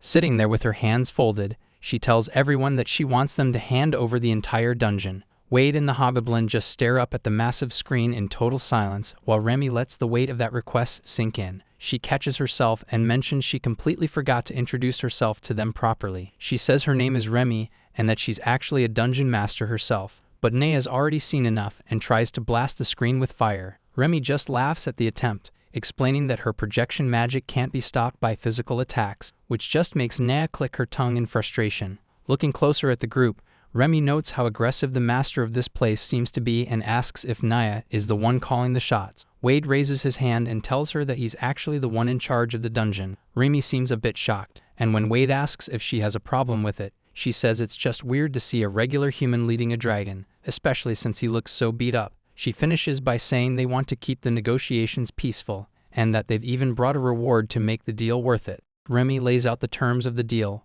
promising that once they hand over the dungeon, she'll let them have any artifacts they want, while also offering a steady supply of food and rare resources, a deal that has Sun and Naya looking pretty tempted by the thought of loot and meat. Wade catches the look on their faces and can't help but think that his teammates are folding way too fast for some snacks and shiny stuff. Remy watches his reaction and asks him what he thinks, mentioning that she really doesn't think this is a bad deal for him at all, so Wade considers it, thinking that having someone else take over would finally let him go back to the surface. There's no real reason to say no, but he's still skeptical about such a massive offer, so he asks her straight up what she actually plans to do with the place. She gives him a calm smile and explains that she's a researcher, and that her interest comes from a deep fascination with dungeons, especially when it comes to seeing how the different ecosystems and creatures inside them actually work. As Wade stands there with the hobgoblin and the rest of the crew, he thinks her motivation sounds surprisingly normal for a mage. But then Remy gets a sharp, creepy look in her eyes as she adds that for her work, the more monster samples she can get her hands on, the better. Remy points out the goblins nearby as an example, noting that they seem to have a pretty high level of intelligence, which makes her wonder if their social skills are unique to this dungeon or if their brains are actually built differently. She's dying to dissect one just to see. Wade looks completely weirded out while she keeps going, talking about how she needs to test out new drugs and that experiments are all about quality and quantity, so she makes it clear she plans to do the same to the dragon. Right as a massive flash of light goes off and the projection starts to flicker out, Remy just gives a casual reaction as a small object falls into Wade's hand. Wade looks her right in the eye with a serious expression and tells her the deal is officially off. There's no way he's ever handing this dungeon over to her. Remy looks genuinely confused and asks for his reason, even offering an apology if she said something wrong, but Wade just thinks it's a lost cause if she doesn't already get it. She looks down for a second and sighs, saying she really wanted to settle this with a nice chat, but since that didn't work, she's got no choice but to snap her fingers and use force instead. Suddenly, huge blocks start crashing down from the ceiling to wreck everything in sight. As the chaos starts, the little fairy assistant flies off, calling out to Eliza that she'll be back for her later while the elf secretary just waves her off. The fairy assistant flies straight into the glowing portal where Remy's silhouette is waiting. The whole thing starts to close up, but not before Remy gives a little wave and says goodbye to everyone there. Sun grabs Wade and starts dragging him toward the light, yelling that they need to move. Wade tries to argue about what he's going to do when he gets out, but Nia just tells him to forget it, and that she'll explain later, thinking that as long as the other woman is a dungeon master, things should be fine. Wade keeps shouting about how their base is literally being wrecked right now, but Sun just calls out to him to keep his head in the game. Sylvia steps up and tells him to leave the defense to them. She's got it covered while they go after Remy. Wade looks back at his friends for a split second, feeling the weight of leaving them behind to handle the mess. He finally gives in and yells that he's counting on them as he dives headfirst into the shrinking portal. The light swirls together and vanishes into thin air, leaving the hallway completely quiet, and Eliza just stands there looking at the empty spot, casually mentioning that they've been invaded. The sharp-eyed girl looks down with a bored expression and decides to just go with the flow for now. She mentions that Remy gave her strict orders not to actually kill the materials they're looking for, but as long as they stay alive, Remy doesn't care what kind of shape they're in when they get caught. A huge group of goblins and their leader start losing it and charge forward together, and the girl dashes right past them, saying she really wanted some dragon blood today. Since she can't get that, she stares Sun and Dolte down and says she'll just have to settle for them instead. She lunges forward with a quick sword strike, but Dolte is already holding her ground with a glowing magic circle. A huge blast of energy shoots out, forcing the vampire girl to jump back and dodge the attack. Dolte watches her and says it looks like they're dealing with a vampire who's actually pretty strong, so she tells Sun she's going to finish this with one big spell and needs her to buy some time for the prep work. Sun gives a quick nod and says she's on it. Ready to jump into the fray, she charges forward with her sword and shield, but the vampire girl is already moving. Suddenly, the vampire girl's weapon shifts into a massive scythe that nearly catches Sun. Sun can't believe it and shouts about how the weapon just changed out of nowhere. The vampire girl just stands there casually with a spear now, asking if this is getting tough. She flashes a smug grin and says that this is exactly how a vampire handles a fight. She switches to a bow and lets loose a barrage of arrows that explode on impact, so Sun has to spin her blade like crazy to block them, yelling out because she's getting overwhelmed. While she's panting and trying to hold the line, she hopes Dolte is doing okay with her spell, but looking at the situation, Sun realizes the gap in their power is just way too much. Sun is completely out of breath and starts to panic, thinking she can't even buy enough time to keep Dolte safe, so Wade yells out to her from the side, telling her he's counting on her as he gets pushed back by the chaos, and Sun grips her sword handle until her knuckles turn white, telling herself she can't lose her nerve now. She locks in and focuses, telling herself she needs to think fast and decide on the absolute best move to make. She stops hesitating and just books it across the field, charging straight at the vampire girl. The vampire girl just looks at her and thinks it's funny she's trying to force a close-range fight, but suddenly there's this massive flash of speed that catches everyone off guard, and the vampire girl's eyes go wide because she can't believe how fast Sun is actually moving. Sun plants her feet and puts everything she's got into her next move, shouting that this is it. She swings her blade with everything she's got, yelling that this is the technique her senior taught her personally. Sun realizes her weapon isn't going to change shape fast enough to finish the move, and just as a weird clicking sound goes off, the vampire girl laughs and tells her she totally let her guard down. Sun's attack hits, but the vampire girl just stands there. Some black liquid sprays out like it was nothing. Sun freezes up in total confusion, unable to believe her technique just got shut down so easily, and suddenly she's slammed onto the ground, tied up in black bands, while the vampire girl says she didn't think she'd need her trump card today. Sun screams that she completely messed up, while the vampire girl just walks away to find her real prize, and she walks right up to Dolte, telling her that whatever spell she was trying to cast didn't make it in time. Sun watches from the ground and yells out for Dolte Sensei as the vampire girl reaches for her. The vampire girl smiles and says dragon blood is her main goal, but she's been curious about what Dolte tastes like for a while. She mocks her, saying that even though she looks like a kid, she knows she's actually just a really old mage.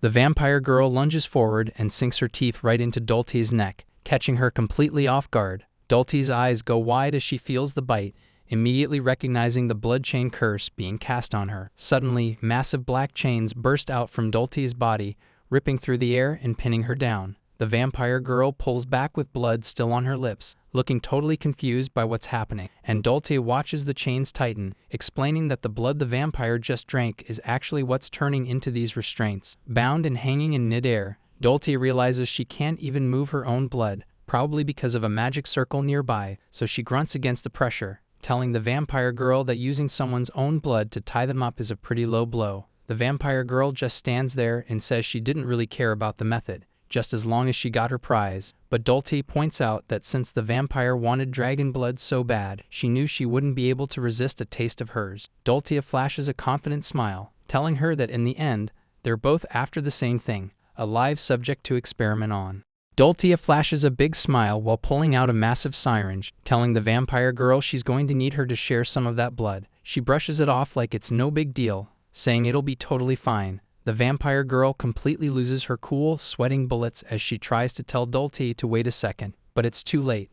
The air fills with wild, echoing laughter as Sun lies on the ground, looking absolutely terrified by the scene unfolding above her. Later on, Dulce tries to cheer Sun up by telling her she did a great job and was a huge help, but Sun just curls into a ball, moping about how she still lost the fight. Dulce points out that she went toe-to-toe with the vampire, which is impressive, even if Sun admits she totally panicked once she got cornered, especially since the vampire was weirdly cheering her on. Dulce looks at her with a kind expression, telling Sun she really stepped up and did exactly what she needed to do, so she should be more confident in herself. Sun's eyes light up, and she gets a little blush, saying it's an absolute honor to hear that from her. And with the immediate threat gone, Dulce looks at the cheering goblins and says their job is wrapped up for now, so they should go give the rest of the crew some credit too. As things settle down, Dulce gets a serious look on her face, wondering how the situation is holding up on the other side, specifically with Wade. Deep in the dungeon, Wade and Naya stand side by side with serious looks on their faces, ready to handle whatever trouble comes their way next.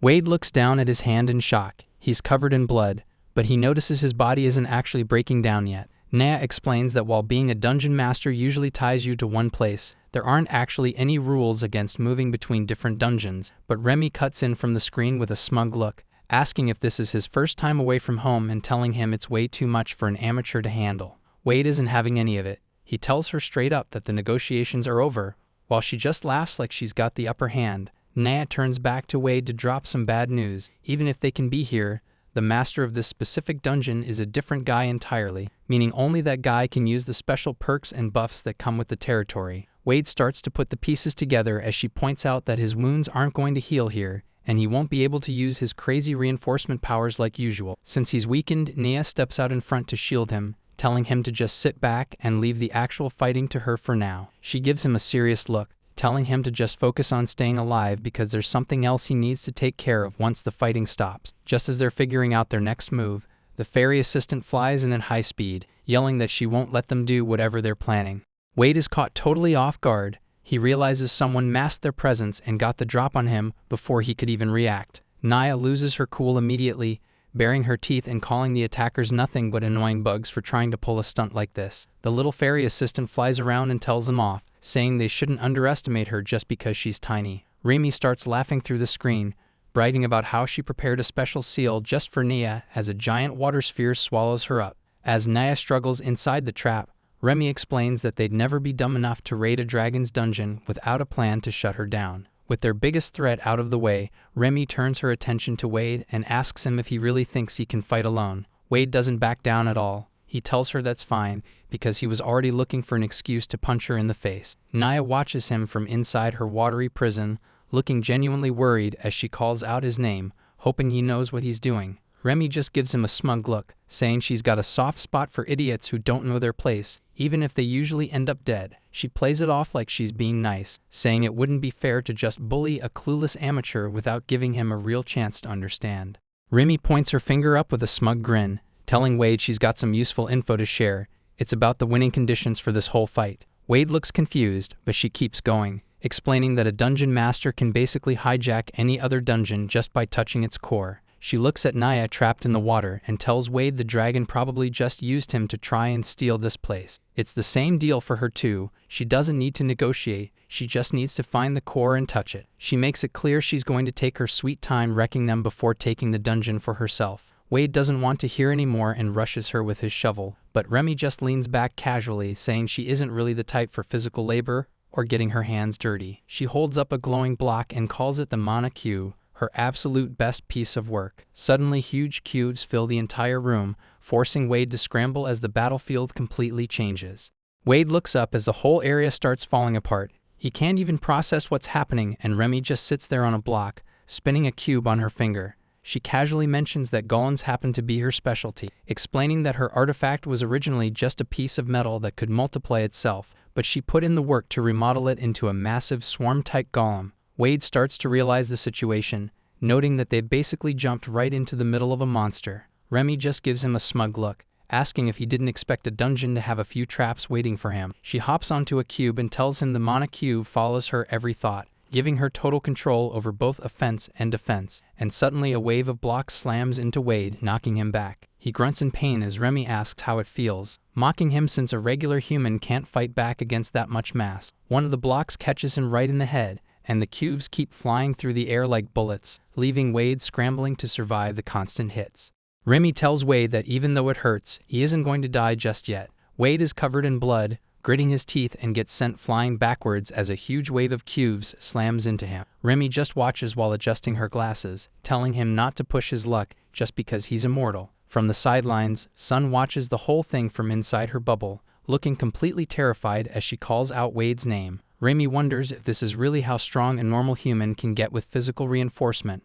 Wade is a mess, but he forces himself to stand up using his shovel. Remy notices he's probably got a few broken bones, but he doesn't flinch, and she starts thinking that not being afraid of pain is a total flaw for a living thing. She questions if the dungeon's immortality has messed with his head, staring him down and telling him he's going to die pretty soon anyway. She decides to be nice and finish him off quickly, raising her finger to the air. A huge shadow starts to form above her as she calls out her texture convert ability, manifesting a massive cube that looks ready to crush everything below it.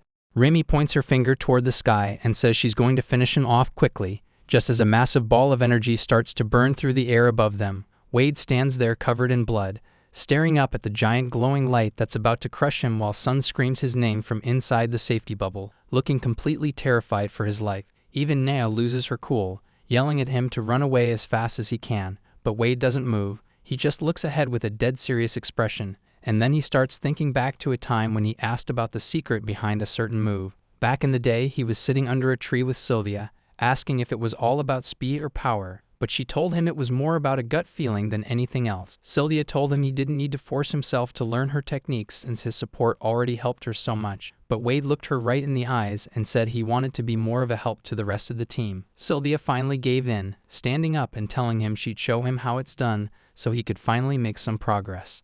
Sylvia teases Wade, saying that since he's so stubborn, he'll probably be an old man by the time he finally learns the trick, which just makes Wade groan in annoyance, but she just laughs it off and promises to keep training with him even when he's a grandpa. Back in the present, Sylvia's voice echoes in Wade's head, telling him that first, he needs to focus. Wade's eyes go wide and sharp as he prepares to bet everything on this one shot. Following her old instructions, he starts by circulating every bit of magic he has through his body, and the move officially starts there. Sylvia always told him that the real secret was all about having perfect, precise control, so he pumps the absolute maximum amount of energy into his shovel, holding it steady as the power builds up until he releases it all at once. A massive beam of energy tears through the air, leaving Remy looking completely stunned by the sheer force of it. Wade remembers Sylvia getting all excited back then, telling him she even came up with a special name for this technique. Wade wasn't really feeling the name at the time, but Sylvia just got defensive and asked him why he didn't think it sounded cool. Wade locks in with total focus, calling out the ultimate move of the magic blade style as he unleashes a massive strike called Flame Tail, spinning through the air and letting out a giant wave of fire that shreds the entire room into perfect cubes, completely wrecking the place. Wade stands among the ruins, noticing that while everything else got sliced up, one specific wall didn't move at all. He realizes the enemy spent the whole time camped out right here, probably because they had something really important to protect, since everyone hides their best treasure in the safest spot they can find. As the rubble falls away, the dungeon core appears, glowing bright right where he expected it to be. Wade watches as they reach for it, making it clear that they've officially won this little race for the prize. While nearby, Eliza gets tied up tight. Someone tells her to just be a good girl and stay quiet, but she starts crying out for Remy. Nia just looks at her and mentions how the whole situation seems pretty harsh.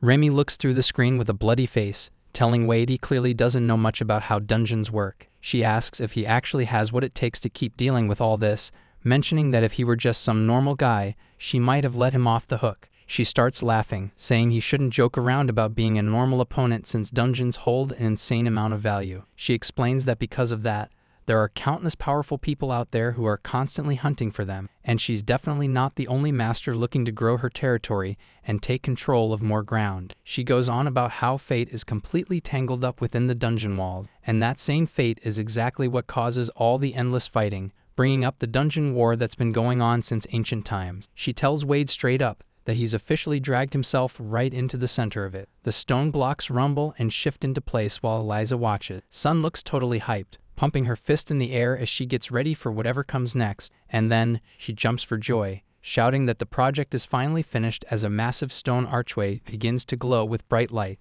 Naya looks at the glowing structure and asks what it's supposed to be, so Doltia explains it's a portal built to link different dungeons together. Doltia explains that the portal lets them travel straight to the dungeon they took from Remy, and Naya thinks that's a pretty sweet setup.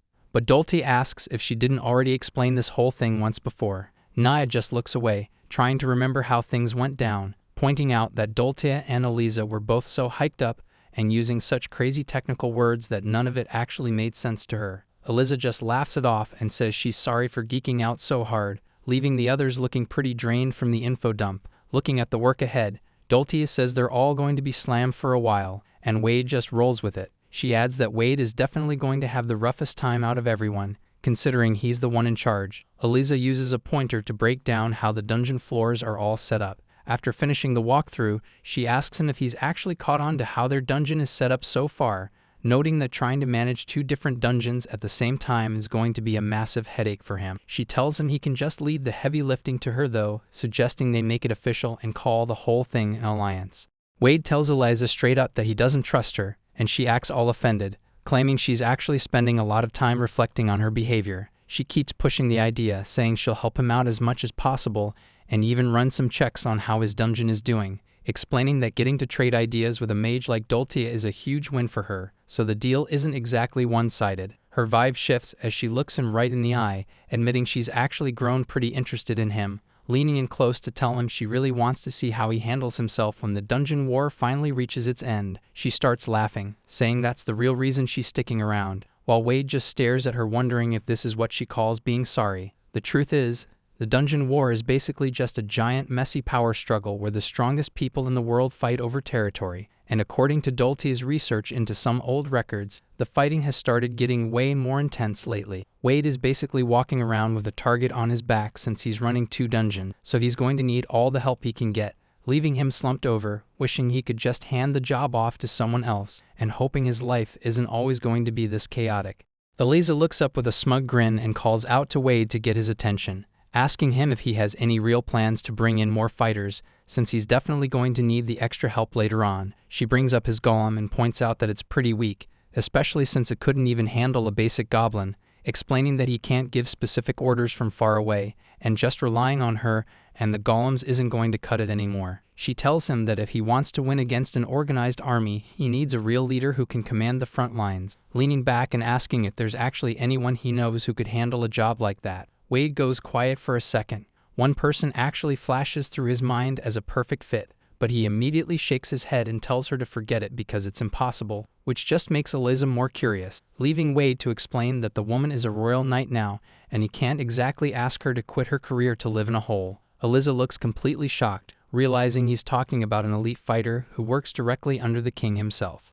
Wade looks down and adds one more thing while Eliza just stands there, explaining that he actually had a massive fight with his childhood friend Sasha before they went their separate ways. He starts thinking back to the day he packed his bags and left the village, walking away until he hears Sasha's voice screaming for him to wait up.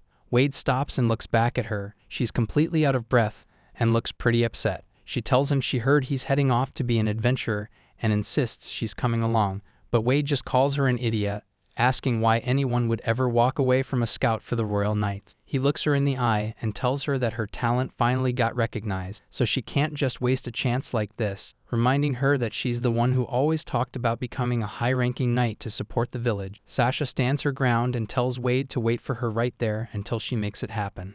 Wade looks back over his shoulder and tells Sasha that he's leaving no matter what, explaining that the war nearby has caused a massive food shortage, and their village is really starting to feel it. He points out that since he's still just a kid, he can't work as much as the adults, and if he's gone, there will be enough food for 2 more babies to eat, saying the village was always good to him, even though he was an orphan, so he just wants to give back a little. Sasha looks down, calling him an idiot and telling him that's not the kind of payback anyone asked for, but Wade just smiles and hands her a small dagger as a gift to celebrate her joining the Knights, which makes her eyes well up. She grips the gift tight, telling him through her tears that getting something like this doesn't make her happy at all, screaming at the top of her lungs that he's a total idiot and she never wants to speak to him again. Wade doesn't stop walking and just offers a quiet apology as he heads out into the world alone, until the scene shifts back to the present where Eliza teases him for making a girl cry just because he thought it was for her own good.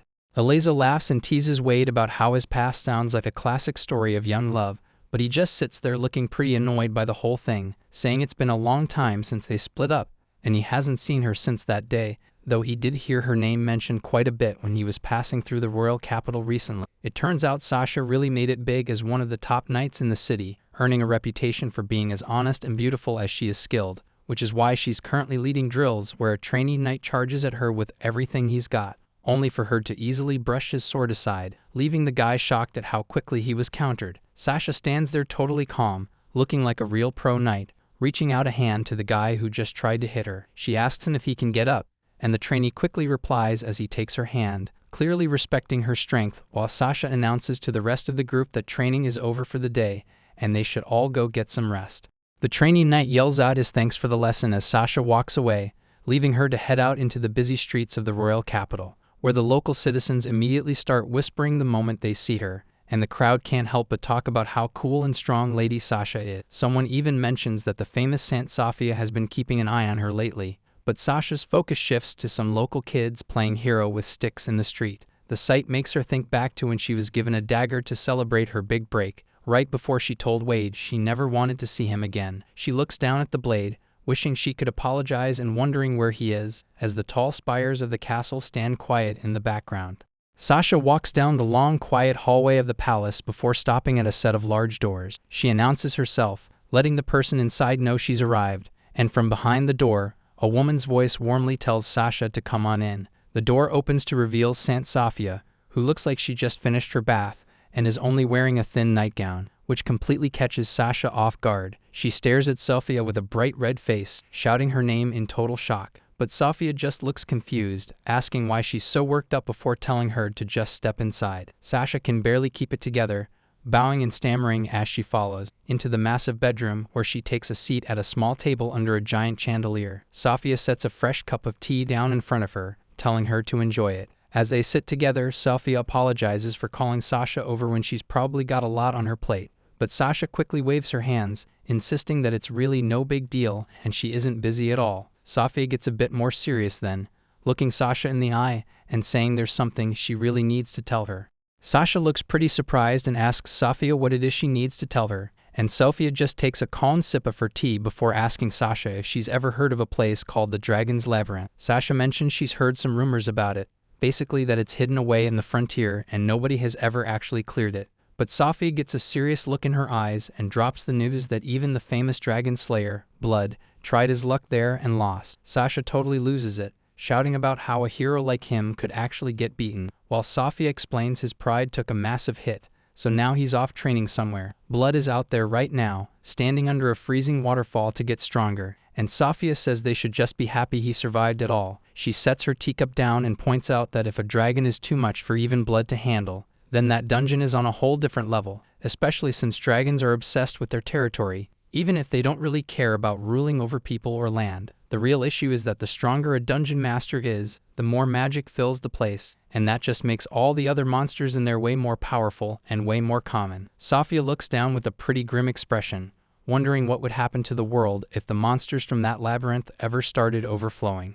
Sophia looks down and starts to say something, but before she can finish, Sasha suddenly stands up from her chair, looking completely shocked by what she's hearing. She doesn't hesitate for a second, loudly declaring that she'll be the one to head out and scout the Dragon's Labyrinth herself, which immediately makes Sophia worry, as she tells Sasha that doing something like that is way too dangerous. Sophia covers her mouth and explains that scouting teams have to be tiny to avoid catching the dragon's attention, and she keeps insisting it's just too much of a risk. But Sasha just looks even more determined, arguing that those risks are exactly why she's the right person for the job. She promises Safia that she'll definitely find a way to clear up all the Saints' worries and handle everything. Safia stays quiet for a second, just looking at Sasha and softly saying her name while she reaches out to touch Sasha's face, telling her how cute she's being, which totally catches Sasha by surprise. Safia looks her right in the eyes and gently asks her not to push herself too hard out there.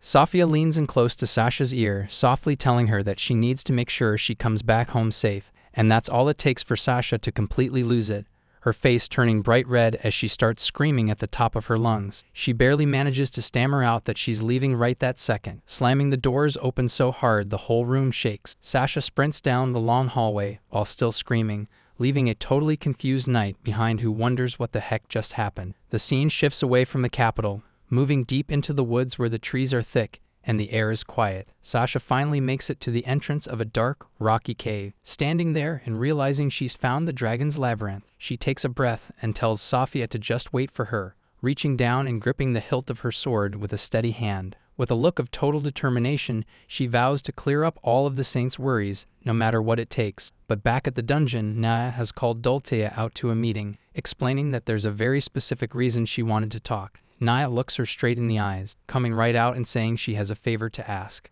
Dultea seems pretty surprised by the request, but she smiles and tells Naya she's all ears if she wants to talk, and Naya doesn't hold back, blushing like crazy while screaming that she wants to know how to make Wade totally obsessed with her. She goes on about how much she loves watching Wade push himself until he's literally coughing up blood, but even though her heart is full of love, she admits that just having these physical urges isn't enough to satisfy her, yelling out that she wants Wade to actually want her back, and she wants him to come after her like a wild beast. Dultea just stares at her for a second before asking if she can see the egg once it's laid, which Naya totally agrees to. That's when Dultea gets a devious look on her face and mentions she has a super concentrated succubus love potion, holding up a heart-shaped bottle and explaining that one drop deletes all logic, guaranteeing 3 days and nights of fun. She mentions a normal guy would probably die from it, but since it's Wade, he'll just respond so it's totally fine. Naya is hyped, telling Dultea her complete lack of morals is exactly why she is the perfect person to ask for help. While Naya says she just puts her curiosity first, but Dultea stops when she notices someone approaching the cave. It's Sasha,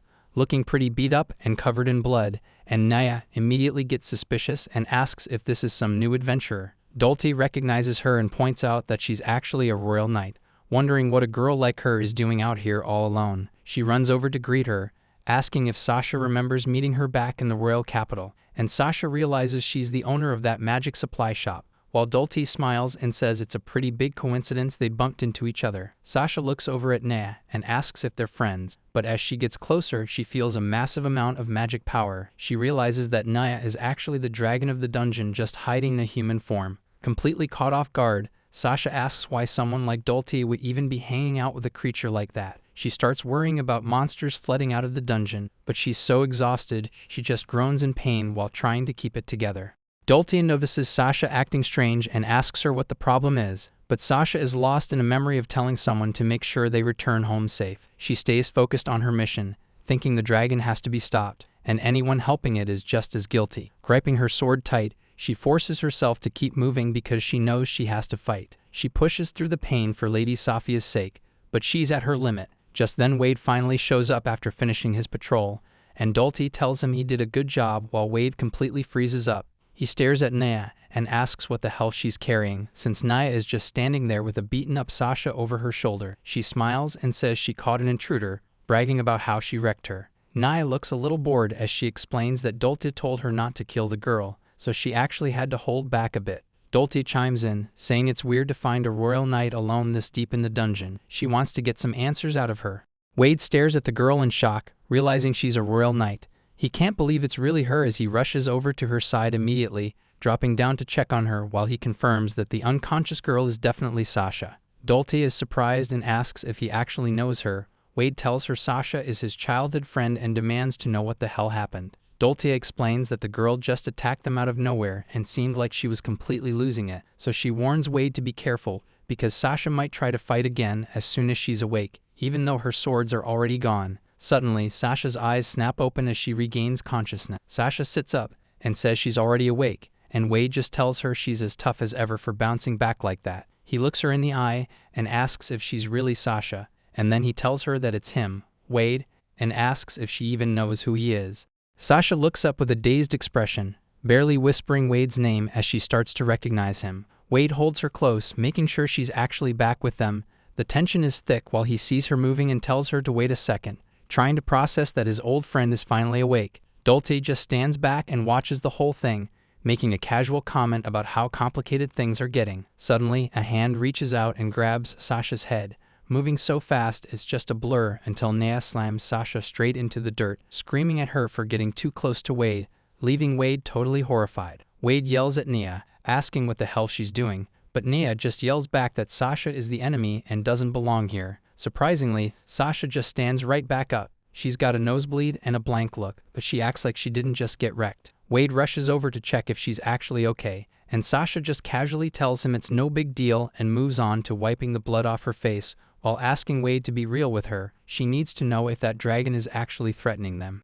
Wade tries to smooth things over with a nervous look. He explains that while Naya is definitely a bit wild, she's actually on their side. Sasha just takes it in, replying with a quiet nod as Naya clicks her tongue in annoyance. She looks Sasha up and down, admitting the girl is a lot tougher than she looks, while Dulce chimes in with a smile, noting that you can't expect anything less from a royal knight, especially one who stays buffed with defensive magic at all times. Dulce looks over at Sasha and asks what was up with that random attack earlier. She says it really caught her off guard. Sasha sits there looking pretty drained, apologizing and saying it might just be exhaustion from the dungeon. She claims she just saw everyone as an enemy by reflex and Wade isn't really buying it. He looks at her and wonders how she could see them as enemies, especially when it comes to Dulce. He turns his attention back to Dulce, calling her name to get her take on the situation. Wade points out that Sasha isn't the kind of person who just snaps and hits people she knows without a reason, and Dulce just hums while she considers the possibility that Sasha is actually being controlled. She says they'd got to do a proper check just to be safe. Suddenly, a loud voice cuts through the air from the shadows. Someone yells that they've heard everything they needed to hear.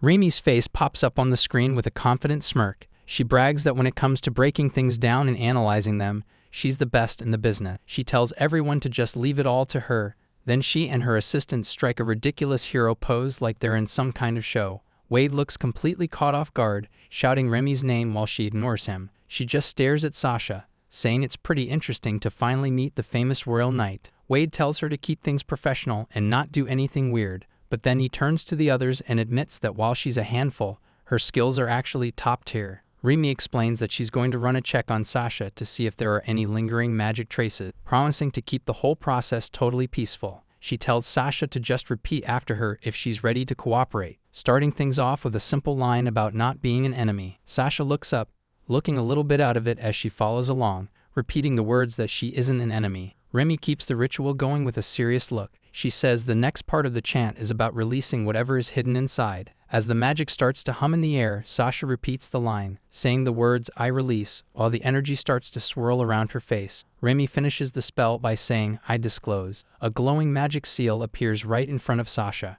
forcing the truth of her condition to finally come out.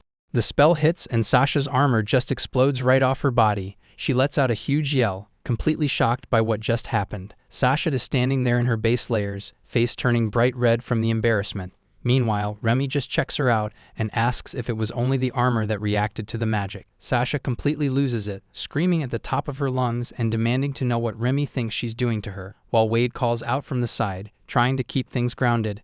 He reminds everyone that any defensive magic on her gear would just messed up the whole analysis anyway. Wade just sighs like he's dealing with a child. Then Remi admits that stripping her was mostly for her own fun, though she confirms the armor was the only thing the spell actually hit. The whole group just looks defeated. Sasha is on her knees crying while the others just slump over in total silence. Remi goes back to work, looking over a bunch of glowing magic screens. Wade walks over and asks if she's actually found anything useful yet. She stays focused on the data, telling him that there aren't any signs of Sasha being under some kind of magical control. So Remi puts her hands on Sasha's shoulders and gives a confident smile. She says for sure that Sasha isn't brainwashed, at least not by any magic. But then her tone gets a bit more serious. She points out that some people are just like devils, capable of twisting someone's mind without needing a single spell. Sasha snaps at Remi to stop messing around, insisting there's no way she's been brainwashed. Meanwhile, Remi just looks on with a disinterested "oh," like she's waiting for more.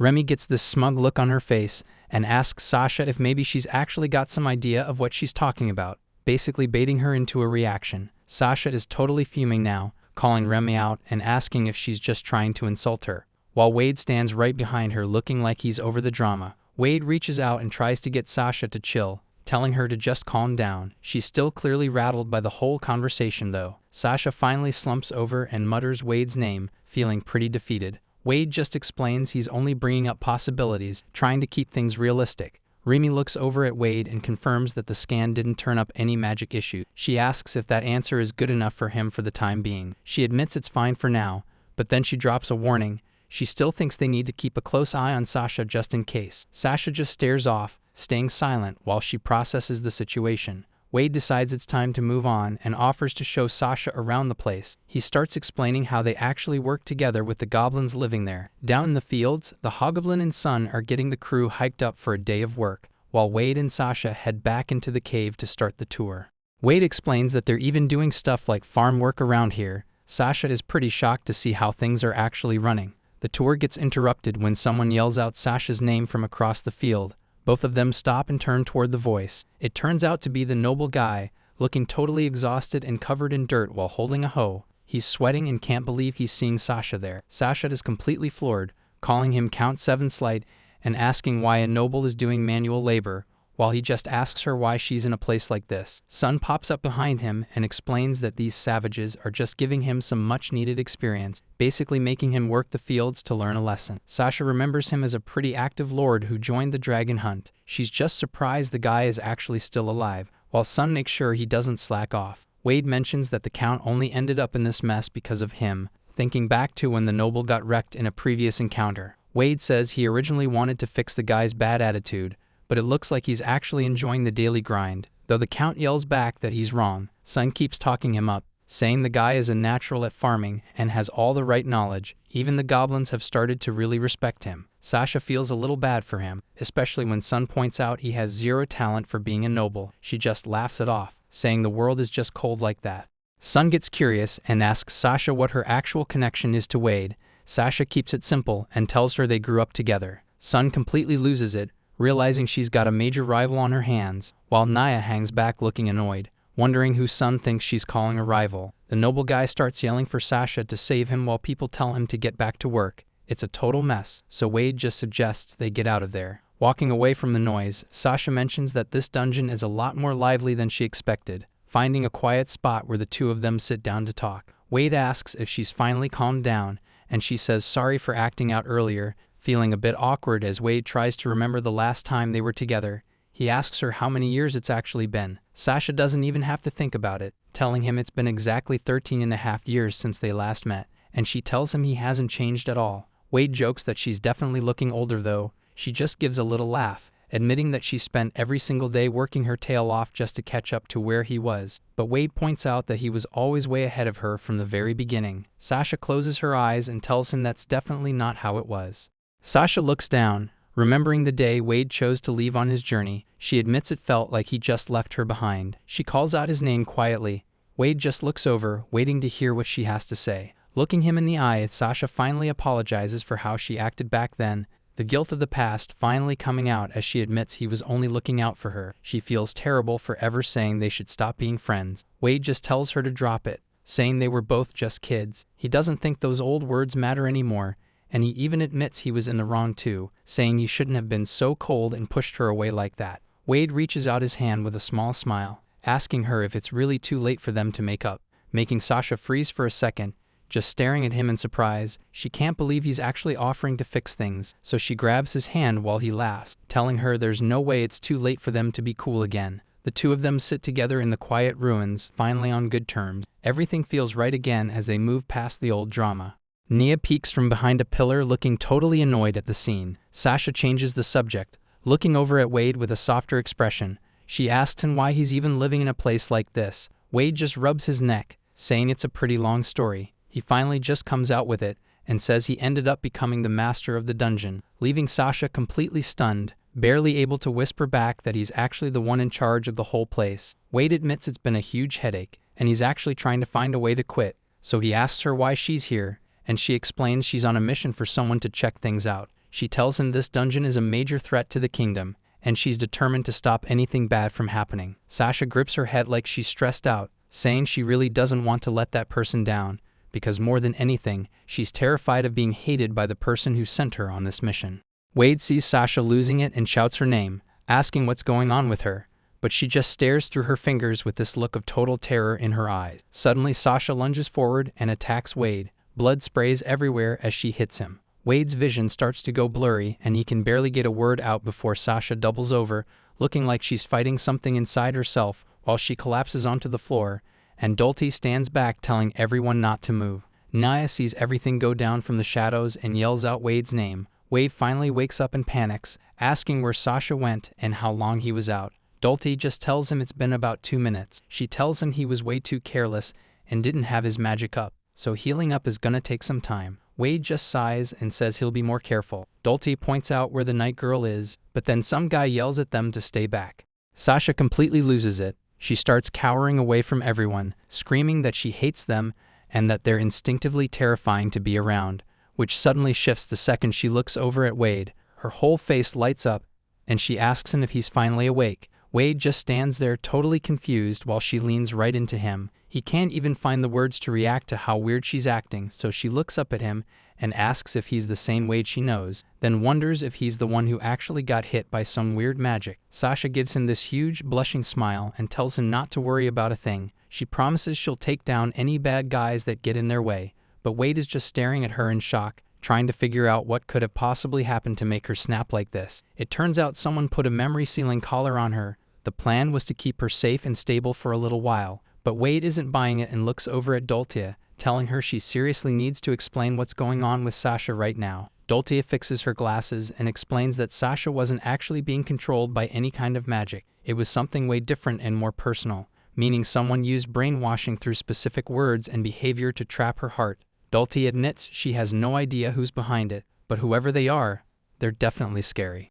Dultia looks over her glasses with a sharp grin, explaining that breaking someone's brainwashing isn't something you can just do instantly. She says that's why she used the collar. It was meant to force Sasha's mind back to how it was before the brainwashing even started, though the effect is pretty extreme. The collar completely locked away more than 10 years of Sasha's life, leaving her in a state where she's basically a kid again, and Dulty starts laughing about how lucky it was that she had some sad stories to tell her. She says if she hadn't, Sasha probably would gone all the way back into a baby, which is a pretty rough situation. Dulty admits she feels bad for the girl, but she's standing by Remy's decision on this one because honestly, it was the best call they could make given how messed up the situation was. It's the only way to keep her stable for now, so Dulty looks for a bit of credit, telling Wade he really ought to praise her for finding a fix. Wade just sighs and tells her he gets it, admitting that she really did save them. Naya isn't about to be left out though, so she jumps in and demands some praise for herself too. She makes sure to remind Wade that she's the one who actually held back and didn't kill Sasha,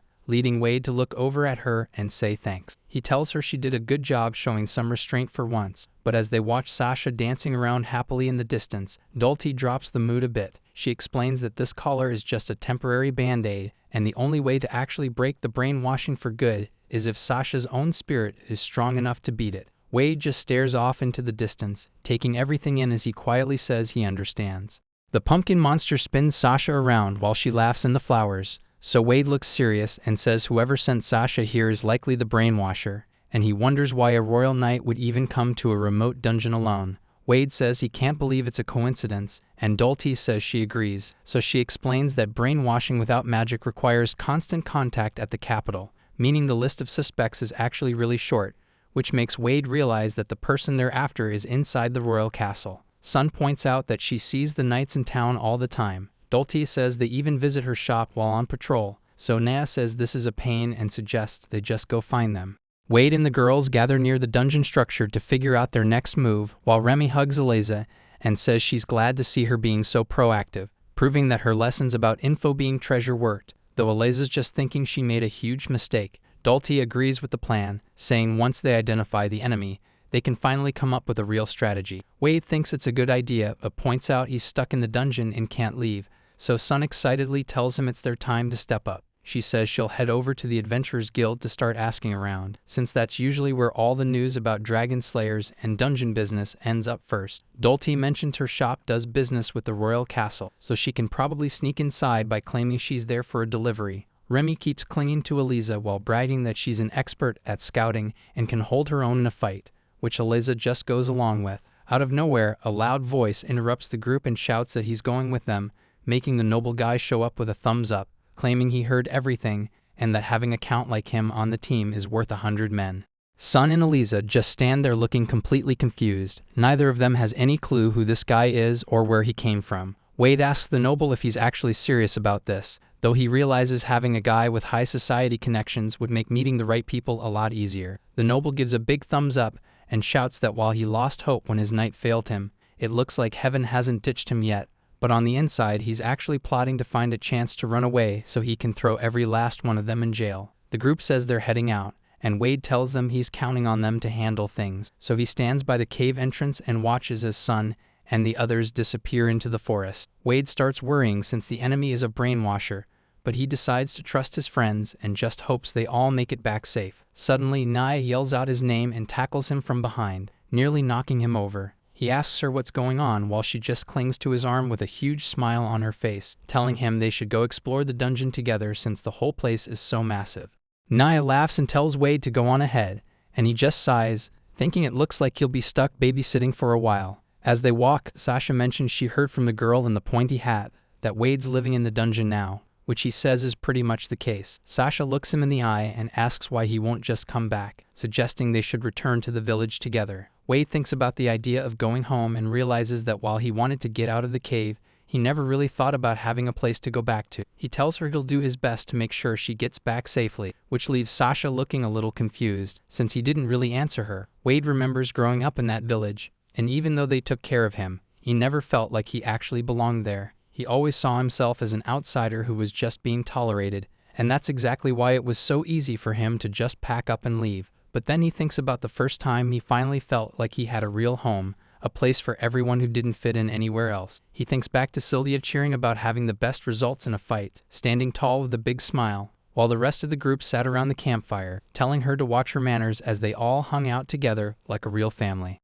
The memory continues with Wade mentioning how Sylvia was always the biggest troublemaker, and Kian agrees, telling her she needs to think about what she's done while she pouts. Naya points out that Kian loses his cool just as fast as anyone, but he just tells her he's about to start lecturing with his fists, leaving him and Sylvia in a silent standoff, while Wade just sits back and watches the drama unfold. An elf woman watches the three of them running around and laughs, saying it feels like she's looking after three little kids. She calls out to the group, telling them they'd better hurry up or she's going to finish off all the special Firebird stew on her own. Gozu stands over the cooking pot and jokes that she really is the type who could eat the entire thing. But Wade is more interested in a new find, showing Gozu a magic book he picked up earlier and asking what it actually does. Gozu takes a look and explains that, to put it simply, the book contains magic for putting living things into a state of fake death. Wade stares into the campfire and guesses the difficulty level must be through the roof, which Gozu confirms is the case, adding that since it's so easy for other magic to block it,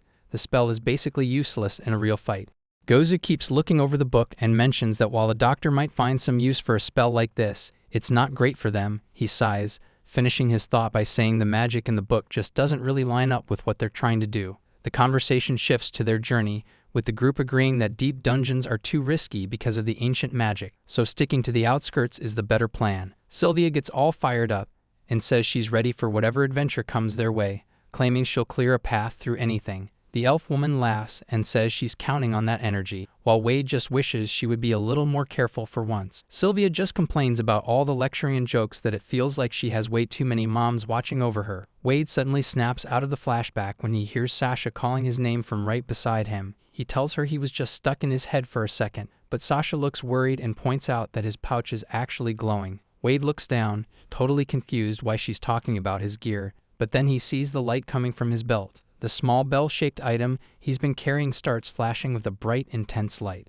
Wade stares at the glowing light in total silence while Sasha gets excited, saying how shiny and pretty the thing looks. She asks him what it even is, but Wade can barely find the words to explain what's happening. He finally manages to say it's an artifact that points the way to lost things, and the bell just keeps flashing brighter and brighter until Wade looks up and notices something wrong with the ceiling. Dark, oily liquid starts dripping through the cracks in the stone right above them. A dark figure draped in a tattered cloak walks out from the shadows, giving off a heavy, dangerous vibe as the hooded guy looks straight ahead, showing off these weird eyes with concentric circles that look completely unnatural. Seeing those eyes triggers a memory for Wade, bringing back flashes of a massacre and bodies piled up in the dark. Wade steps in front of Sasha to shield her and tells her she needs to get out of there immediately. Sasha is caught off guard and asks what he's doing, but Wade just screams at her to run as fast as she can. The enemy moves way too fast, and Wade takes a hit, blood spraying as he can't stop thinking about those terrifying eyes. Wade watches the silhouette of the man who ruined his life. He thinks to himself that there hasn't been a single day he's forgotten what happened. Wade stares the guy down with pure hatred in his eyes and tells him he's been looking for him this whole time, while the hooded man just stands there with those creepy, concentric eyes. He tightens his grip on the handle of the shovel. He spent years waiting for this exact moment and repeats that he's been hunting for him. Wade narrows his eyes, looking for any sign of recognition from the killer, and asks the guy if he even remembers who he is. He points the blade of the shovel straight at the enemy, reminding him that he's the one who showed up that day along with the shadows. The memory of the massacre hits him all at once. Gozu bleeding out, the elf woman screaming in terror, and blood spraying everywhere while the hooded man watched it all happen. Wade knows the risks of his life and thinks about how they were all adventurers. They knew better than anyone just how dangerous dungeons could be. He mentions that he was even prepared to face death while exploring, but this was something completely different. His hand shakes as he grips his shovel even tighter, saying that the danger of the job is no reason to ever forgive a murderer. Wade's face twists with rage as he yells that he's been living for one thing. He's going to get his revenge on the man right here and now. The hooded man looks at Wade with a blank face. He repeats the words in the past, like he's trying to find a memory that isn't there, asking if he was really there with him. Wade's eyes fill with bloodshot rage. He realizes the man who destroyed his life doesn't even remember him, growling out a bitter response as he loses his cool. He doesn't waste another second and lunges forward. Wade raises his shovel high and screams, demanding to know what the guy's goal actually is. The air rips as he swings with everything he's got. Wade yells that on that day years ago, the only thing the killer cared about taking was people's lives. He keeps the pressure on with heavy swings. Wade shouts that it wasn't about money or fame. The guy just showed up out of nowhere, slaughtered his friends, and walked away like it was nothing. Wade demands to know why the guy suddenly showed up at this specific dungeon today and what he's planning, but the killer just moves through the air like a shadow. Suddenly, the hooded man blurs out of sight. Wade lets out a shocked grunt as the guy gets right past his guard in a split second. The killer stares Wade down with those creepy, swirling eyes. He looks genuinely confused and asks Wade why he's even still alive. He moves in closer, speaking in a cold, flat voice. The man claims that he's killed every single person he's ever run into inside a dungeon without exception. He asks again why Wade is alive and says he needs to know the reason. He can't let a mistake like this happen a second time. Wade swings his shovel with everything he's got. He yells that he's the one asking questions here, but the hooded man just talks about regeneration. He asks if Wade is actually the master of this dungeon. The killer looks at him with those weird, swirling eyes. He just says, in that case, and moves like a blur. He's way faster than a normal person, getting right behind Wade before he can even react. Wade grits his teeth and tries to keep track of him. He's shocked by the speed, but then a dark shadow hits him out of nowhere. He doesn't even have time to block before the attack connects. Wade realizes the black shadow is sticking to him. He groans that it's stopping him from healing his wounds. The man starts walking away like the fight is already over. He says this should keep Wade quiet for a bit. He stops and looks back with a cold stare. He says he's asking one more time why Wade is alive, and it's because he can't let even the smallest chance of a mistake remain. He's set on finishing what he started.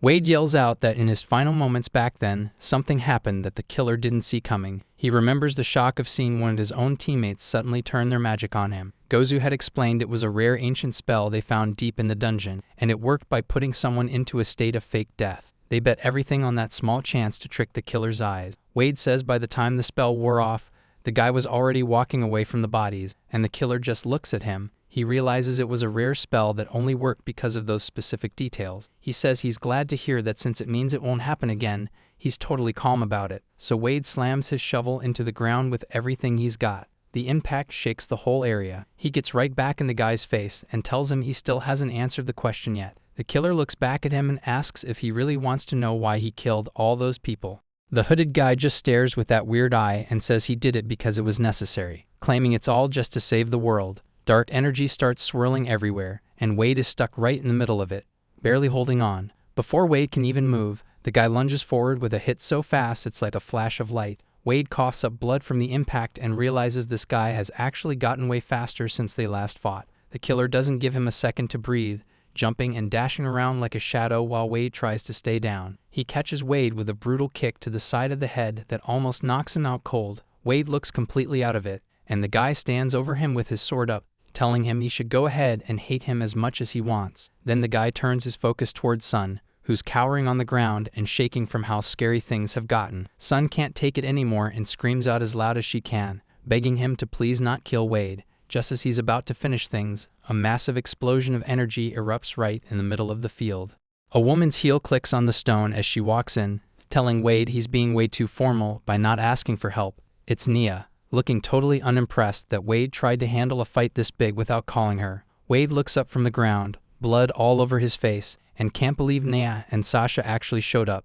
Nia looks down at him and explains that the little girl was the one who came running to find her. Sasha holds up the glowing compass Wade gave her, saying the shiny thing showed her exactly where to go. Wade is terrified for her safety and begs Sasha to just get out of there while she still can. He starts losing it, screaming at her to run and get away as fast as possible. Sasha looks at the compass, thinking about how she knew it was dangerous but just wanted to save Wade. She says the moment she felt that way, the path opened up, and Nia tells her she definitely made the right choice. The killer stands back, looking at Nia and realizing he might be dealing with a dragon.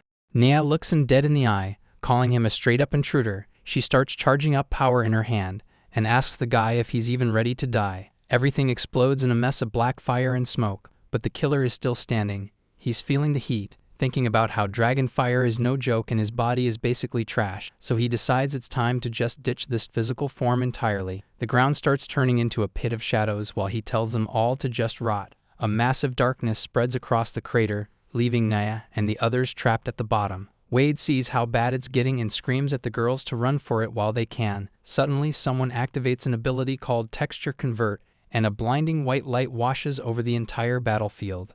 Dolte looks over with a smirk, telling everyone that using light against the dark is just a basic move. She asks if that's simple enough to understand as the blast hits the shadow figure dead on, and she notes that even a tiny opening like this is plenty of time for Wade to get knocked back, his eyes still looking totally glazed over with those weird patterns while he tries to find his footing. The light clears and Wade finds himself sitting inside a glowing magic seal on the ground with cubes floating all around him, so he looks up and sees a huge shadow standing over him, and the person asks if he's finally back with them. The guy stands there looking down at Wade, just casually asking how he's feeling after everything that happened. But Wade just stares back with those creepy eyes and tells them to just kill him, saying it's probably all just because of some old grudge anyway. Dolte just starts laughing at him, telling the group she knows that whole kill me idea is nothing but a trap, and she leans in close with a grin, explaining that it wouldn't work because Wade is basically just a ghost at this point. Wade looks pretty stunned as she tells him she's already finished a total analysis of his magic while he was busy waking up. Dolte keeps explaining things, telling him that his actual form is just a soul and that the body he's in was stolen, which makes it a pretty useful power, but she notes that he can't actually leave the body until it dies. She leans in close with a smirk, saying that keeping him alive is actually the smartest move they could make, and Blood speaks up from the shadows, telling the guy he doesn't give a damn if he's a ghost or what. He grabs the possessed Wade by the collar, promising that he's going to figure out a way to erase him completely. Blood gets right in his face and says he's a sore loser, so the spirit better be ready for what's coming. But the spirit just looks back and tells Blood he has no idea who he is and honestly couldn't care less. Blood gets even more intense, saying that next to the disaster they're facing, everything else is just a minor detail. The spirit stares back with those weird eyes and explains that his only goal is to kill the calamity. Dolte, Blood, and Nia all listen as he warns them that if they don't do something, the whole world is going to be wiped out. Blood snaps at the spirit, asking if he's kidding with all that world-ending talk. He's clearly not buying it, but Dolte tells him to hold on a second, noting that the guy actually doesn't seem like he's lying. She looks over at the possessed Wade and asks him to explain exactly what this calamity thing is supposed to be. The spirit looks down with a dark expression and says it's the disaster that devours the entire world, while the scene shifts back to the royal capital, a massive city protected by high walls and a giant castle. Sun and Dolte are following the noble guy through a hallway, and he looks pretty stressed out as they walk, but they eventually enter a huge, sunlit room where a woman in a white veil is waiting for them at the top of the stairs. The noble guy looks up and identifies the woman as his mother. She stands there with a calm, gentle smile, and he explains that the person they're about to meet is actually a special advisor to the kingdom. Sun gets excited, asking if he means the famous saint, though Dulce admits she's never even met the woman in person. One of the girls asks if the woman they're meeting is actually a big deal, and Dulce explains that she's basically the one running the show for both the military and the government. News that leaves Sun totally floored. The noble guy starts bragging again, telling everyone they should be way more grateful for his high status and all the powerful people he knows, and Sun just tells him he's honestly kind of annoying despite the help, though Dulce has to admit that his connections actually turned out to be the real deal. The vampire girl sighs about how hungry she is because the guy took forever to get ready. She's clearly over how much of a hassle it is dealing with nobles. Dulce suggests they hit up a good restaurant she knows after the meeting, but when the vampire girl jokes about just drinking her blood instead, she gets shot down immediately. The noble guy watches them joke around and thinks they're being way too casual. He's planning on exposing all their evil deeds the second they get inside. Sun starts getting hyped about buying souvenirs for her friends back in the dungeon, thinking about how much they'd love some human sweets they can't get underground, and she imagines a whole party of monsters feasting on gifts, while the noble guy just stares at her, looking completely judged by her weird priorities. A maid leads the group down the hall and tells them to come this way as they finally reach their destination. Everyone goes quiet and looks pretty tense as the heavy doors finally start to creak open, leading them into the meeting. The veiled woman is described as a world-eating calamity, and it turns out she's actually the one known as Mother. She's the king of dungeons and has been around since the very beginning of time, standing as a legendary figure that constantly changes her name and looks while toying with the world. She just breaks things and builds them back up whenever she feels like it, living only for what makes her happy. Over the ages, she's raised and wiped out tons of civilizations just because she thought it would be fun, and nobody knows if the world they live in now is going to last another 100 years or if she'll just end it all by tomorrow. Dulce takes all this in and admits that the scale of what they're dealing with is pretty insane. The conversation shifts as someone asks if they've ever heard about the dungeon masters or the stories of people fighting to take over those underground spots. Wade looks pretty serious as he repeats the term dungeon war, trying to wrap his head around the concept. It's explained that Mother is behind all of it. She starts these wars just to watch people kill each other for her own entertainment and to expand her territory, leaving Wade just waving it off, saying he totally gets that they're dealing with a massive disaster of a person. Wade tries to wrap his head around it, asking the guy if he's really killing random people just to save the world from Mother. The guy just brushes it off, asking what of it, as if it doesn't matter at all. He looks straight at Wade with those creepy, swirling eyes and confirms that's exactly what's happening, which just leaves Wade on the ground, looking like the weight of it all is hitting him. The guy explains his plan is to kill Mother by stripping away her immortality. He says that's the whole reason he's been going around wrecking dungeons across the globe, and since he never knows which person Mother is using as her eyes, he has to take out anyone who sees him. He doesn't take any chances, making sure every witness is dealt with. He claims all these deaths are just necessary sacrifices to save a much bigger group of people in the end, and he even tells Wade to go ahead and kill him if he's that mad about it. He doesn't care because he'll just find another body to jump into anyway. Naya stands nearby, watching the whole thing with a worried look as she softly calls out Wade's name, seeing how rough he's taking all this news. Wade doesn't look up, just quietly says her name back while he stays hunched over on the ground, letting out a long, tired sigh. Wade stands there with his back turned, quietly saying he knows what's up. He realizes the guy knows way too much, but decides now isn't the time to push it further, and Naya pipes up, asking if he has any clue where this Mother woman is actually hiding. The hooded guy doesn't miss a beat, explaining that she's a woman who loves power and control more than anything else in the world. He goes on to say she's probably somewhere ruining the heart of a country, and if she's around here, she's definitely in the royal capital. Wade hears this and repeats the name of the capital to himself. He knows that's exactly where the person who brainwashed Sasha is hiding out, which just gives him a really bad feeling about everything. Meanwhile, the scene shifts to Remy, who's looking pretty relaxed and tells everyone to just chill out and take it easy. She calls out to her little assistant Poporu, who immediately jumps to attention ready to help. Remy starts showing off a small device, explaining that she's had her secretary Eliza carrying around one of these magic tools for a while now. She points out that the tools actually come in a pair, meaning they're connected in a way that's about to become very important.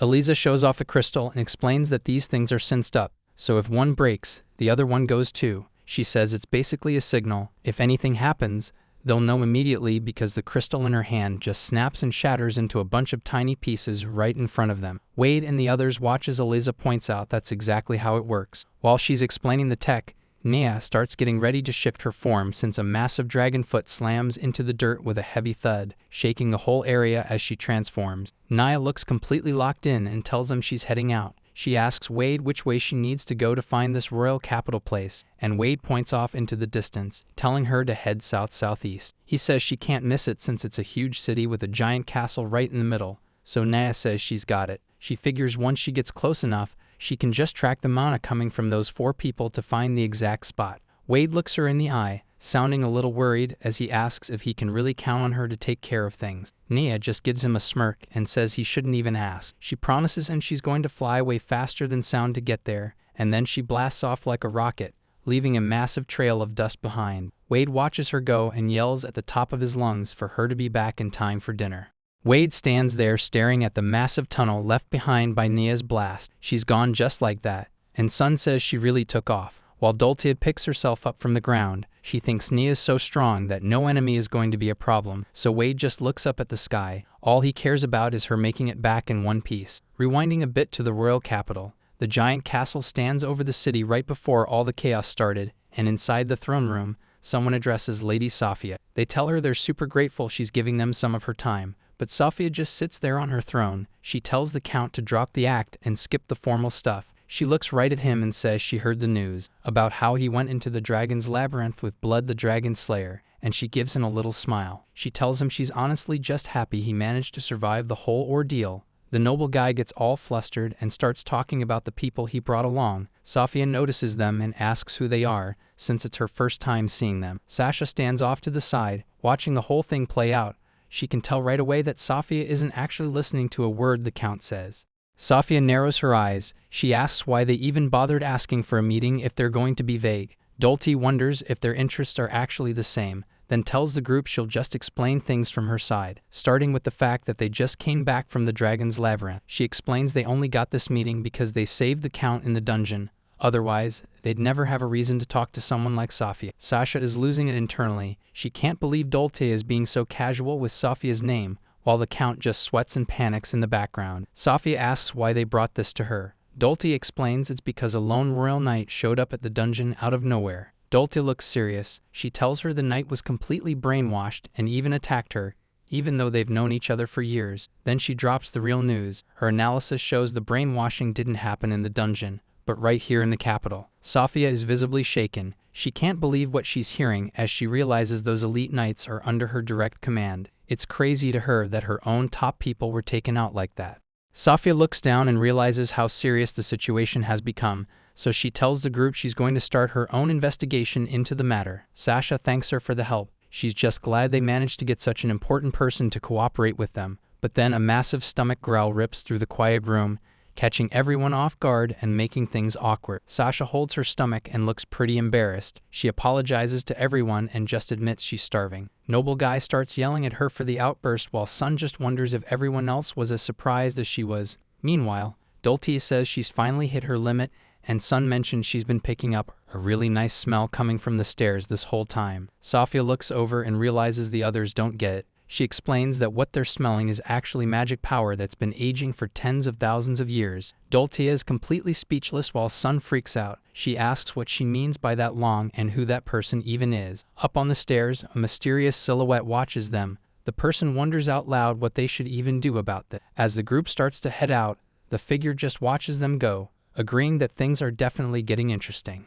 Safia gets a calm look on her face and quietly says she's finally made up her mind about what to do, and then she releases this insane explosion of dark energy that completely takes over the entire hall. Dulcia quickly throws up a magic shield to protect Sun and Sasha as the blast hits them, but even with the barrier the pressure is way more than she expected, and she can barely believe the strength behind it. She starts sweating, realizing the pure weight of the spell is almost too much to handle just from blocking it. So Sasha watches the magic flare up and admits that things have officially gone south. Sun is totally panicking in the background while the sound of something breaking starts to fill the room, making Noble Guy lose it, calling out Safia's name and asking what's even going on as everything starts to fall apart. Cracks start forming in the air from the sheer force, and someone mentions that this is becoming a huge problem. Dultia is actually bleeding from the strain now, and she just admits out loud that there's no way she can fight back against this kind of power.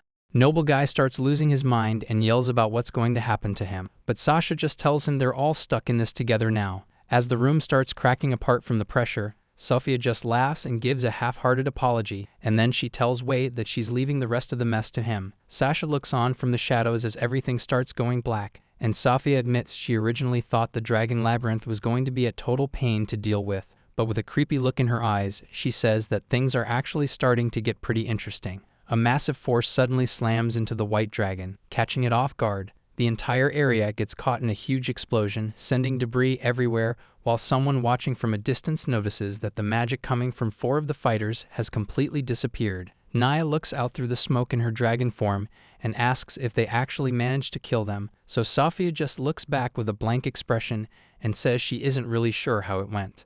Wade stands there with his back turned, quietly calling out Sun's name and saying he's hit his limit. But Sun suddenly snaps awake, blushing like crazy and shouting for her senpai in a total panic. She's completely losing it, stammering about how she isn't even close to being mentally prepared for this yet. Noble Guy is standing right over her though, just asking if she's finally decided to join the land of the living, which scares the absolute life out of Sun, making her let out a massive scream that fills the whole room. Noble Guy gets worked up and asks why she'd react like that, but Sun just hides her face, complaining about having the worst wake-up call ever while the guy grumbles that he's the one who should be upset.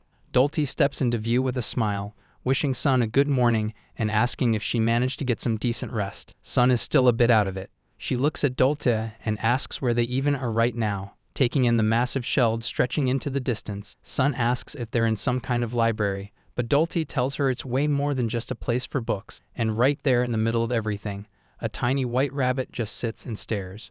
The room is full of tiny animals, from dogs to rabbits, just relaxing everywhere. Sun can't even handle it, looking at all of them with sparkly eyes and yelling about how cute everything is. She grabs one of the fluffy creatures and asks if they actually ended up in heaven, but Dulcie just tells her she's not so sure about that. Dulcie looks around the massive room, pointing out that with all the magic energy in the air, they're definitely still inside a dungeon, reminding Sun that they were actually sent to this place by the special advisor Sophia. She figures Sophia is the one who messed with Sasha's head, since a mage who's lived for thousands of years could definitely do something that crazy. Noble Guy isn't feeling the vibe at all, telling Sun they're just lucky to be alive and that anything in this place could be a trap, which makes Sun freak out even more, screaming about how bad their situation is while the guy just gloomily agrees with her. Noble Guy starts pacing around with a chicken on his head, yelling that he's totally done with dungeons, while Dultia says they really need to find an exit. The group stands together in the middle of the massive library, when suddenly a voice from the shadows asks if they need some help.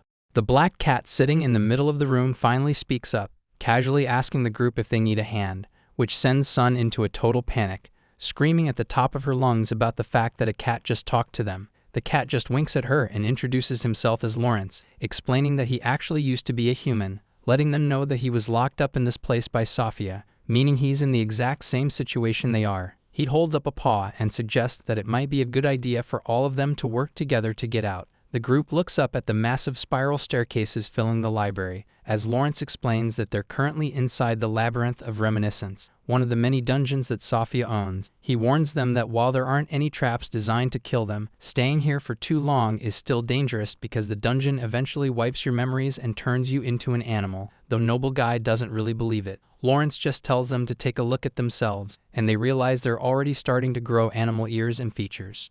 Noble Guy lets out a yell as his face starts shifting into a pig, while Sun realizes her own look is changing too. Dultia feels the new rabbit ears on her head and realizes the dungeon spell is already hitting them, though Sun is just annoyed by the whole thing. Sun starts spiraling into a total panic, wondering if she's already losing her mind, crying out about how scary this place really is. Lawrence looks back and warns them that if they don't move fast, they'll lose their memories and their entire sense of who they are. So as they walk through the massive library, Dultia asks the cat how he's managed to stay sane for so long. Lawrence looks over his shoulder and reminds her that even though he looks like this, he used to be a pretty high-level magician. He explains that memory magic was actually his specialty, and he's currently using his last bit of mana to keep his mind from fading away. Dultia listens to his explanation and thinks it over for a second, before suddenly pulling out a knife and casually asking Lawrence if he'd mind if she gave him a little cut. Sun screams her name in shock, while Noble Guy yells that she's a monster for wanting to hurt a cat like that.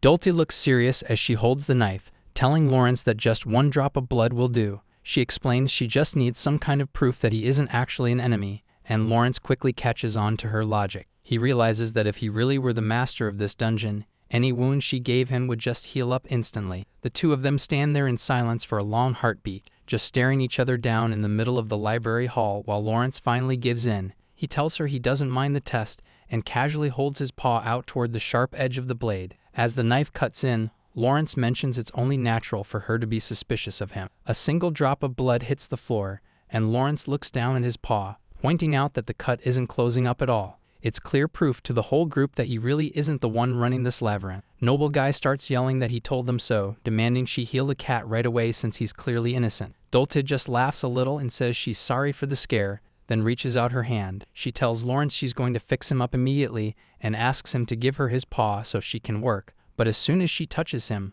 a massive burst of magic energy explodes outward, lighting up the entire area with an intense glow. When the light fades, Lawrence looks at her with a completely different expression. He's totally focused now, asking her what exactly she just did during that healing spell.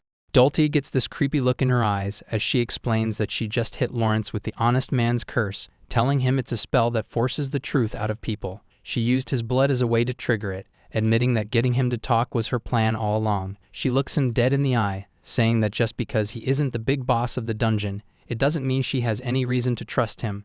Not when this whole place belongs to Sasha. It makes zero sense to her that a person like that would lead a massive library like this without someone in charge, and since Lawrence is the only one who actually still has a personality, he's the main suspect. It didn't help that he was the very first one to come up and talk to them, so she offers a deal. She'll apologize if he's actually innocent, but first, she wants him to try introducing himself one more time while the curse is active. Sun stands back looking totally freaked out by how scary Dulce can be, while Lawrence just stares at the blood, wondering if he can have a taste. But the curse starts working, and he finally gives in. He sits there and calmly tells the group that his name is Lawrence, and then the truth really comes out. He admits he's a mage hired to manage this labyrinth of reminiscence, which basically makes him their enemy. The second he says it, Sun starts screaming her head off while Noble Guy just stares in shock. Dulce doesn't even flinch, just nodding like she knew it all along. Lawrence sighs and admits he's been way too careless lately, jumping up onto the balcony railing, while thinking that maybe spending too much time with just books and animals made him soft. So since they already figured out who he is, he decides there's no point in playing along anymore. His eyes glow as he says he's done pretending to be a regular cat, and in a massive burst of magic, the cat form vanishes, leaving a tall, fancy-looking guy in a suit standing there. Dulce watches the change and asks if this is what he really looks like, while Noble Guy just shakes in the background. Lawrence smiles and asks her which version of him she thinks is better, but Sun doesn't even blink, telling him she doesn't care about any of that as she gets ready for a fight. She gives him a cold look and says that if he's their enemy, she's just going to kill him. Lawrence just looks at her and says she's one bloodthirsty young lady.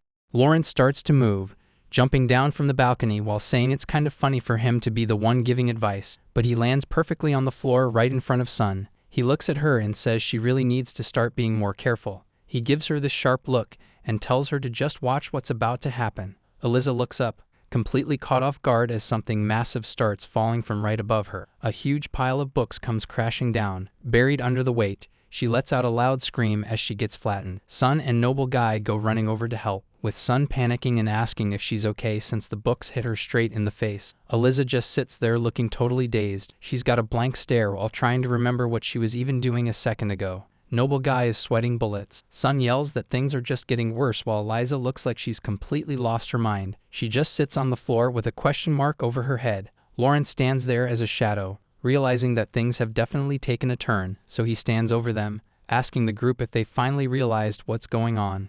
Lawrence smirks as he confirms things, explaining that his magic has the power to turn anyone's memories into actual books, and gesturing to the massive library around them. He says every single book here is a memory he's stolen from people in the past. As for the animals wandering around the floor, He casually mentions they're just side effects that show up during the memory-stealing process. Lawrence looks over at Sun and Dulce, admitting he wanted to drain everything at once, but it's a lot harder when dealing with long-lived types. He doesn't seem to care much though, standing there with his cane while saying they got plenty of time to finish this. So he gives the group a choice. They can either let the room slowly drain them dry, or let him edit their minds himself right now. Lawrence just keeps that smug look on his face, telling them to go ahead and pick whichever ending they like best. Dulce isn't having any of it, and yells that she's turning down both of his options. She lets loose with a huge burst of magic, but Lawrence stays completely relaxed as the attack comes in, simply saying he's actually a big fan of the life he's living right now. He doesn't even have to move. A circle of floating books appears instantly,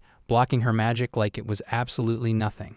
Lawrence has this creepy look on his face. He mentions how much he loves slowly reading through the lives of others once they've been turned into books. He looks right at Dulce and tells her he's going to read every single page of her life too, but she just hits back saying he has some seriously trashy hobbies. Lawrence doesn't care and just pulls out a weird crescent-shaped artifact. The whole library starts glowing and shaking as he powers up his next move. His eyes get all sharp as he focuses, simply saying it's time to get started. He stands there like a conductor while thousands of books fly into the air, yelling for them to give up and just become part of his personal collection. A massive storm of books rushes forward, and the girls brace for it. But out of nowhere, something cuts through the air. Lawrence actually looks shocked for once and asks what's going on as a shovel blade swings right at him. Dulce notices the shift immediately, shouting out about the artifact being the target, while the whole room starts to change. Sun looks up as a familiar voice asks if they got there just in time, and it turns out Wade and Remy finally show up to join the fight, looking ready.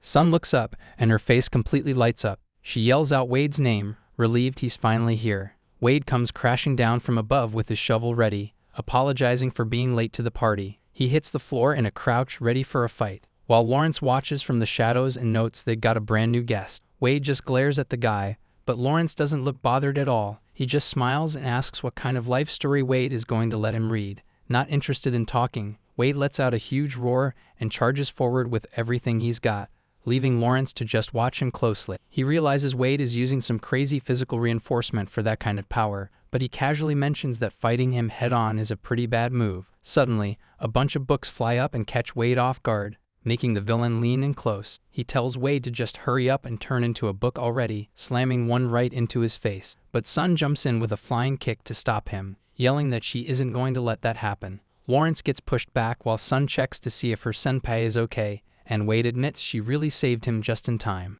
Wade looks at the situation and realizes he's dealing with some really annoying magic, and it's clear he's got to stay sharp. Sun calls out to Eliza, saying she's going to keep using this blood sword while Lawrence, back in his cat form, just mews from behind a wall. She remembers how they took her actual weapons back at the royal castle, but she's just glad she can finally help out in this fight. Wade knows getting touched by this guy is a bad idea, but he's got no choice but to close the distance and swing. He yells for Sun to keep up as they both charge straight at the enemy, and she's right behind him, ready to go. As they clash, Lawrence watches the chaos and thinks the whole memory into books trick is actually pretty cool. But while he's distracted, Eliza sits nearby petting his cat form. She notices that as he loses more of his memories, he's starting to act a lot dumber. She's honestly surprised they even managed to track them down here, but then she mentions that she actually had some help she didn't see coming, which leaves the others wondering what she's talking about. A mysterious voice chimes in, explaining that Mother never finishes off her enemies right from the start.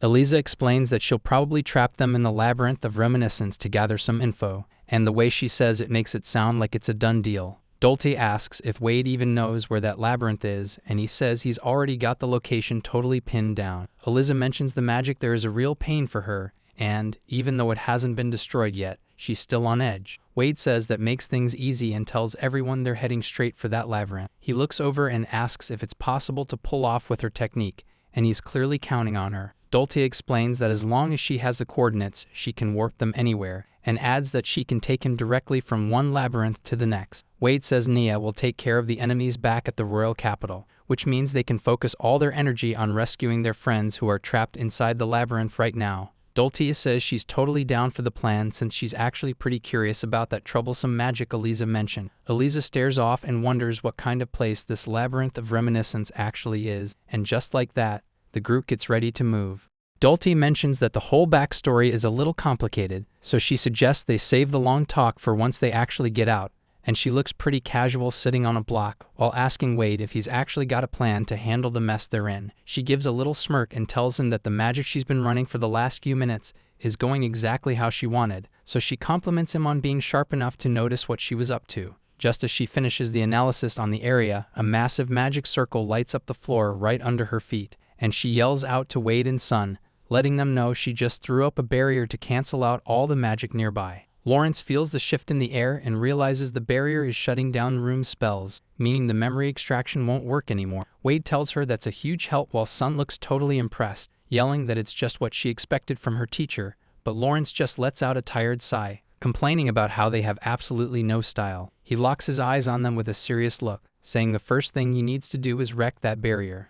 Dultia sits right in the middle of her magic circle, watching as hundreds of books fly through the air while her barrier starts to crack. Lawrence just stands there in the chaos, telling them that if they want to stop his magic, they're gonna have to kill him first. He gives a smug little grin, saying that's probably not gonna happen because they're just not on his level. Wade isn't backing down though. He grips his shovel tight and gets ready to move in. Suddenly, Lawrence gets blasted back, slamming into the library shelves and wrecking the whole wall. He hits the floor hard, groaning about how much he hates this because his whole body is screaming in pain. Looking totally beat up, he mutters to himself about how all he ever wanted was to live a quiet, peaceful life. Wade stands over him with his shovel ready, demanding that he turns his friend back to the way they were before. Lawrence just looks up with a bloody face and a smirk, asking if Wade really thinks he's just gonna sit there and play nice.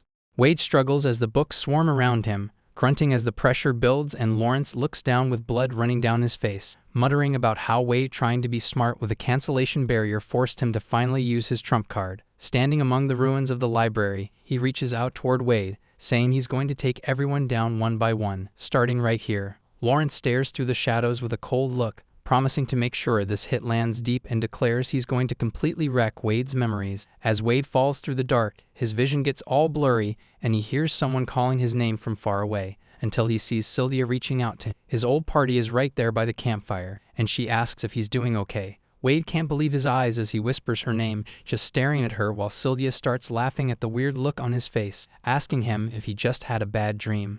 Wade rubs his head, feeling totally out of it as he tries to remember what he was even doing. Gozu notices he's dazed and tells him to wake up, reminding him they're all there to celebrate his adventure rank promotion. Wade just sits there by the tree, repeating the words like he's still trying to process the news until it finally clicks. He realizes that's exactly what was happening, and as the memory comes back, Sylvia starts teasing him, telling him to get it together since he's the guest of honor and everyone brought gifts. She pulls out a necklace and says she's giving him her personal favorite, a charm with the protection of the war god. The elf woman joins in with a smile, offering him a healing ring that she's sure will come in handy. Then Gozu steps up, telling Wade he's going to give him a copy of his private research. Wade takes the papers as Gozu explains they're full of unfinished magic, and says if he ever dies, Wade should pass them to another mage. That catches Wade off guard, and he tells the old guy to stop talking about such dark stuff during a party. Sylvia starts yelling at Kian to wake up, trying to get him to move, but someone's shouting about presents while the guy is passed out on the ground.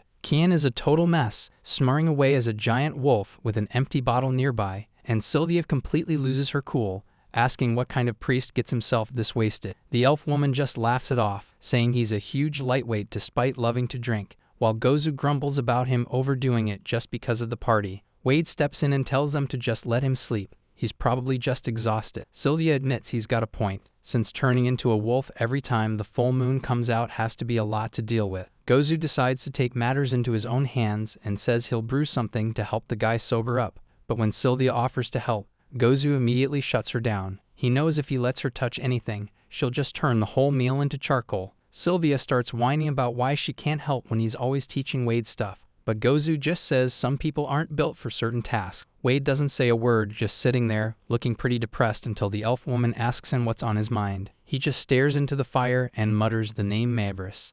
Wade looks off to the side with a small, awkward smile, telling the group that it's not that, it's just, he's actually really happy to be there with everyone. They're all just hanging out by the fire, but he admits the whole thing feels strangely nostalgic, and it's making his chest hurt. He looks up at the bright moon and the stars, just wondering to himself why he's feeling this way. Suddenly, the whole peaceful memory starts to crack and shatter like glass, and Sun is right there in the real world, screaming at the top of her lungs for Wade to wake up. Lawrence pops up and tells her it's totally useless. Wade's mind is sinking deep into his old memories. Sun looks completely terrified as the cat warns her that if she tries anything reckless to wake him, it'll kill him. Lawrence says she should just let the guy sleep, mentioning how it would be a real pity to wake him up now. Wade is just curled up on the floor surrounded by a mess of books, finally lost in a happy dream for once.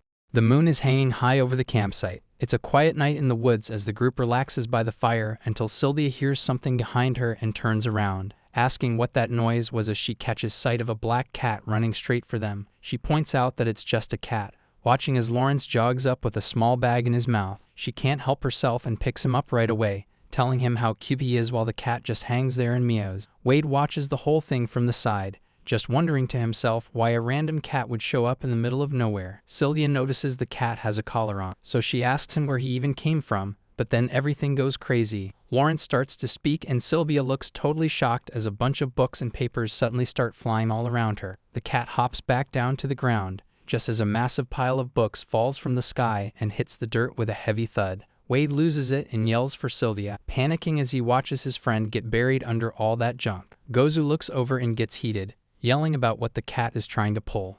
Lawrence watches from the side as a massive explosion rips through the camp. The light is so bright that Gozu has to shield his eyes as a blonde man shows up from the smoke, looking right at Gozu and mentioning how the dwarf mage is still as fast as he remembers. The guy reaches out his hand, telling the group that they should have prepared themselves better if they wanted to stand a chance, but now they can't even dodge his moves. He stands there like a shadow while books and papers fly all over the place, and then someone yells for him not to move another inch. He just stands his ground right by a glowing magic circle, while the elf woman starts casting a spell. Her face is full of sweat as she tells him she's actually going to attack. The guy just gives her a creepy smirk, calling her by the name Mabris and acting like he isn't scared at all. He tells her he knows her secret, that she's too traumatized from accidentally hurting someone in the past to ever use attack magic again. Mabris looks completely shaken and points at him, asking how he could possibly know something so personal about her past, and the man just waves his hand, letting the mountain of books and papers fly wildly through the air as the situation gets even worse.